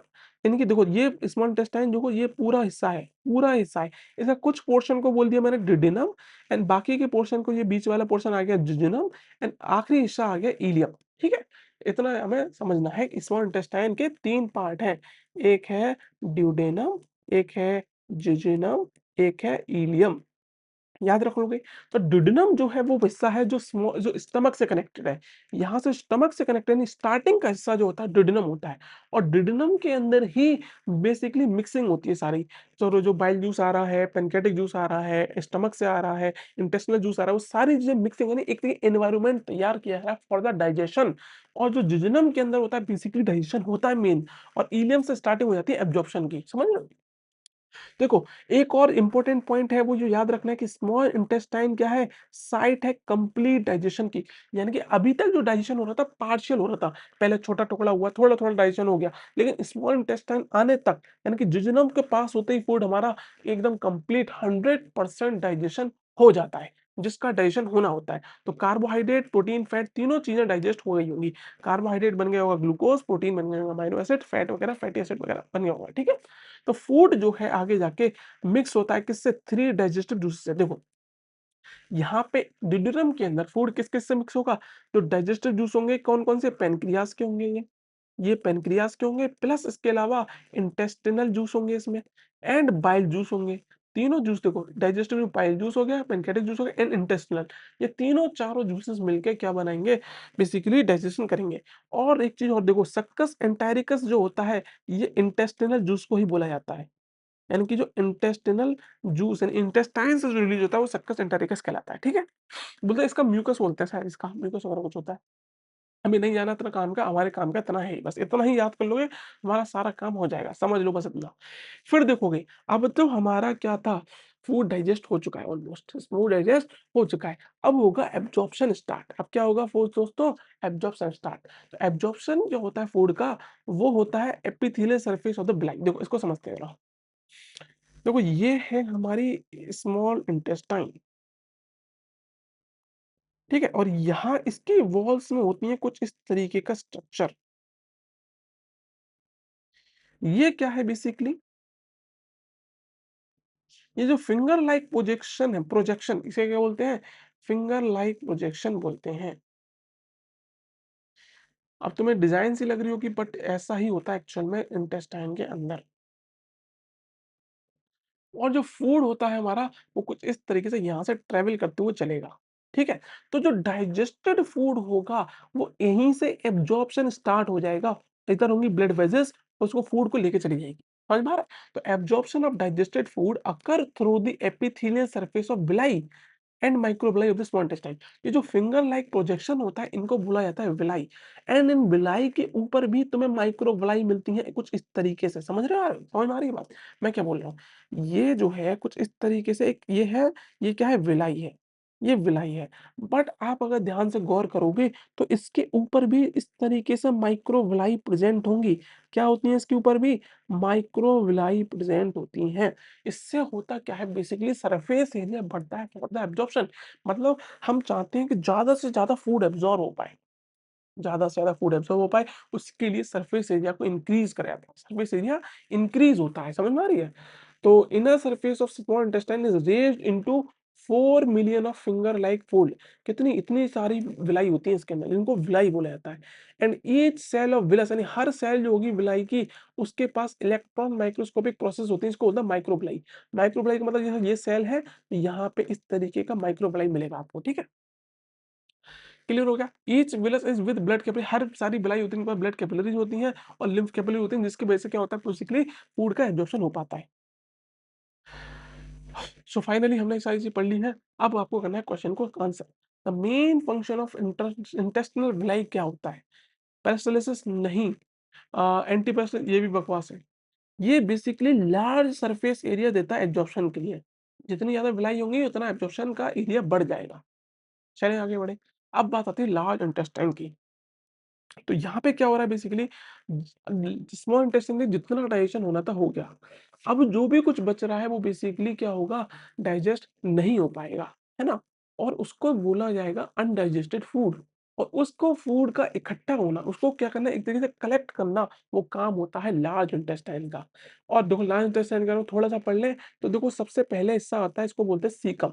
इसको क्या बोलते हैं? सीकम बोलते हैं। ये जो हिस्सा है, ये जो निकल रहा है, ये सीकम कहलाता है। तो इसके अंदर क्या-क्या मिलेगा तुम्हें? एक मिलेगा सीकम, एंड इसके बाद होता है ये कोलोन, ये पूरा रीजन कहलाता है कोलोन। ये क्या कहलाता है पूरा रीजन? कोलोन कहलाता है। इसमें 3 पोर्शन होते हैं। एक होता है असेंडिंग, यानी ऊपर वाला कोलोन, असेंडिंग कोलोन, इसे ट्रांसवर्स कोलोन बोलते हैं, एंड इसे इसे क्या बोलते हैं, डाउनवर्ड्स कोलोन बोलेंगे, क्या बोलेंगे इसे? असेंडिंग हो गया, डिसेंडिंग कोलोन बोलेंगे बेसिकली, ये नीचे वाला कोलोन है। इसके अलावा मिलता है रेक्टम, एक होता है रेक्टम हिस्सा, एंड फिर फाइनली ये जो होता है हमारा एनस होता है। ठीक है? तो यहीं से फूड का एक्सक्रीशन होता है, ठीक है? इजेशन होता है बेसिकली। तो लार्ज इंटेस्टाइन का काम क्या है? याद रखो, यहाँ पे वाटर का एब्ज़ॉर्प्शन होगा, जो भी मतलब अ, पानी वगैरह को एब्ज़ॉर्ब करना होगा वो कर लिया जाएगा यहाँ से, और जो फालतू के साल्ट्स वगैरह होंगे वो रिलीज़ हो जाएँगे, ठीक है? मतलब देखो मैं बताता हूँ क्या होता है, देखो, इसको ज़रा इरेज़ कर लेते हैं पहले। ये क्या कह रहा है? जो हमारा अनडाइजेस्टेड फूड है, उसके अंदर से पानी को खींचना हो गया या सॉल्ट्स को खींचना हो गया, वो सारा काम कहाँ होगा? लार्ज इंटेस्टाइन के अंदर होगा। यानी कि जो एक्सेस वाटर है या साल्ट है, जो अनडाइजेस्टेड फूड के अंदर प्रेज़ेंट है, उसको वापस खींच दिया जाएगा, ठीक है? एंड एंड देखो ये थोड़ा लिक्विड फॉर्म में है, ये कैसा है? लिक्विड फॉर्म के अंदर क्या है? हमारा अनडाइजेस्टेड फूड है, उसको कन्वर्ट किया जाएगा किसमें? सॉलिड के अंदर। सॉलिड या फिर सेमी सॉलिड फीकल मैटर के अंदर, यानी convert based into semi solid faeces में बनाया जाएगा, ठीक है? तो यानी पानी वगैरह तो उसमें से वापस ले लोगे, तो बचेगा क्या तुम्हारा? अनडाइजेस्टेड एकदम सेमी सॉलिड सा वो बचेगा फीकस, ठीक है? तो बैक्टीरिया का भी कुछ रोल होता है, यहाँ पे कुछ बैक्टीरिया प्रेजेंट होते हैं जो डाइजेशन में मदद करते हैं। मान लो कुछ थोड़ा बहुत चीज़ें जो है डाइजेस्ट नहीं हो पाई हैं, उसको डाइजेस्ट कराई जा सकती हैं, तो बैक्टीरिया वगैरह इनमें इन्वॉल्व होते हैं, ठीक है? एंड इजेशन का काम होता है, यानी कि जो हमारा फालतू फूड है, जो डाइजेस्ट नहीं हो पाया है, उसको रेक्टम की हेल्प से वापस बाहर रिलीज़ कर दिया जाता है, ठीक है? तो this is all about large intestine. अब पूरा एक फ्लो चार्ट बता रहा हूँ मैं आपको, स्मॉल इंटेस्टाइन सॉरी जो डाइजेशन कैसे हो रहा है। तो सबसे पहले आपको सामने माउथ में आपने फूड एंटर किया, फिर वहाँ से जो सलाइवरी अमाइलेज की हेल्प से आपने थोड़ा बहुत कार्बोहाइड्रेट का डाइजेशन किया। फिर फेरिंग्स आया, फेरिंग्स के बाद आता है ईसोफेगस, ईसोफेगस में नो डाइजेशन। फिर स्टमक में होगा किसका? प्रोटीन का डाइजेशन, किसका? पेप्सिन की मदद से होगा, एचसीएल होगा, यहाँ पे म्यूकस होगा, ये सारी चीज़ प्रेज़ेंट होंगी, ठीक है? फिर आता है ड्यूडेनम, जेजुनम, इलियम, ये तीनों किसके हिस्से हैं? ये है स्मॉल इंटेस्टाइन के हिस्से, ठीक है? फिर देखोगे अगर लार्ज इंटेस्टाइन में क्या है? सीकम है, फिर असेंडिंग कोलोन है, ट्रांसवर्स कोलोन है, डिसेंडिंग कोलोन है, एंड सिग्मोइड कोलोन। अच्छा एक और रह गई थी, यहाँ पे अगर पीछे देखोगे मैंने बताया ना असेंडिंग, डिसेंडिंग बताया था, एक सेकंड बैक करते हैं। ये कहाँ चला गया? ये वाला, ये जो कर्व वाला रीजन होता है ना, इसको बोलते हैं सिग्मोइड कोलोन। ये दिस इज़ रेक्टम, ये यहाँ पे रेक्टम हो गया, ये एनस हो गया, ठीक है? चलें आगे बढ़ें फटाफट। फिर आता है रेक्टम, फिर एनल कैनाल। तो this is all in digestion. आगे बढ़ते हैं फाइनली, अपना लेक्चर एंड होने की समाप्ति पे है। अब क्वेश्चन जो है अपना 12 है, the site of complete digestion, AMU के अंदर क्वेश्चन पूछा गया है दोस्तों। सभी लोग आंसर करेंगे क्वेश्चन नंबर 12 का। एएमयू के अंदर 2014 के अंदर क्वेश्चन पूछा गया है कि कंप्लीट डाइजेशन की साइट ऐसी कौन-सी जगह है बॉडी के अंदर जहाँ पे डाइजेशन फाइनली कंप्लीट होता है? तो वो होता है दोस्तों स्मॉल इंटेस्टाइन के अंदर और यहाँ पे क्या होता है फीकस बनता है बेसिकली, ठीक है? फिर आता है विलाई, विलाई जो है बेसिकली कहाँ प्रेज़ेंट है ये पूछ रहे हैं।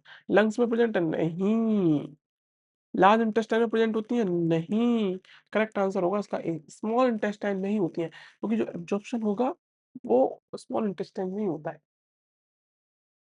देखो जहाँ तक मुझे याद है स्मॉल इंटेस्टाइन है, डी ऑप्शन तो नहीं है, कहीं एक बार कन्फर्म कर लेंगे।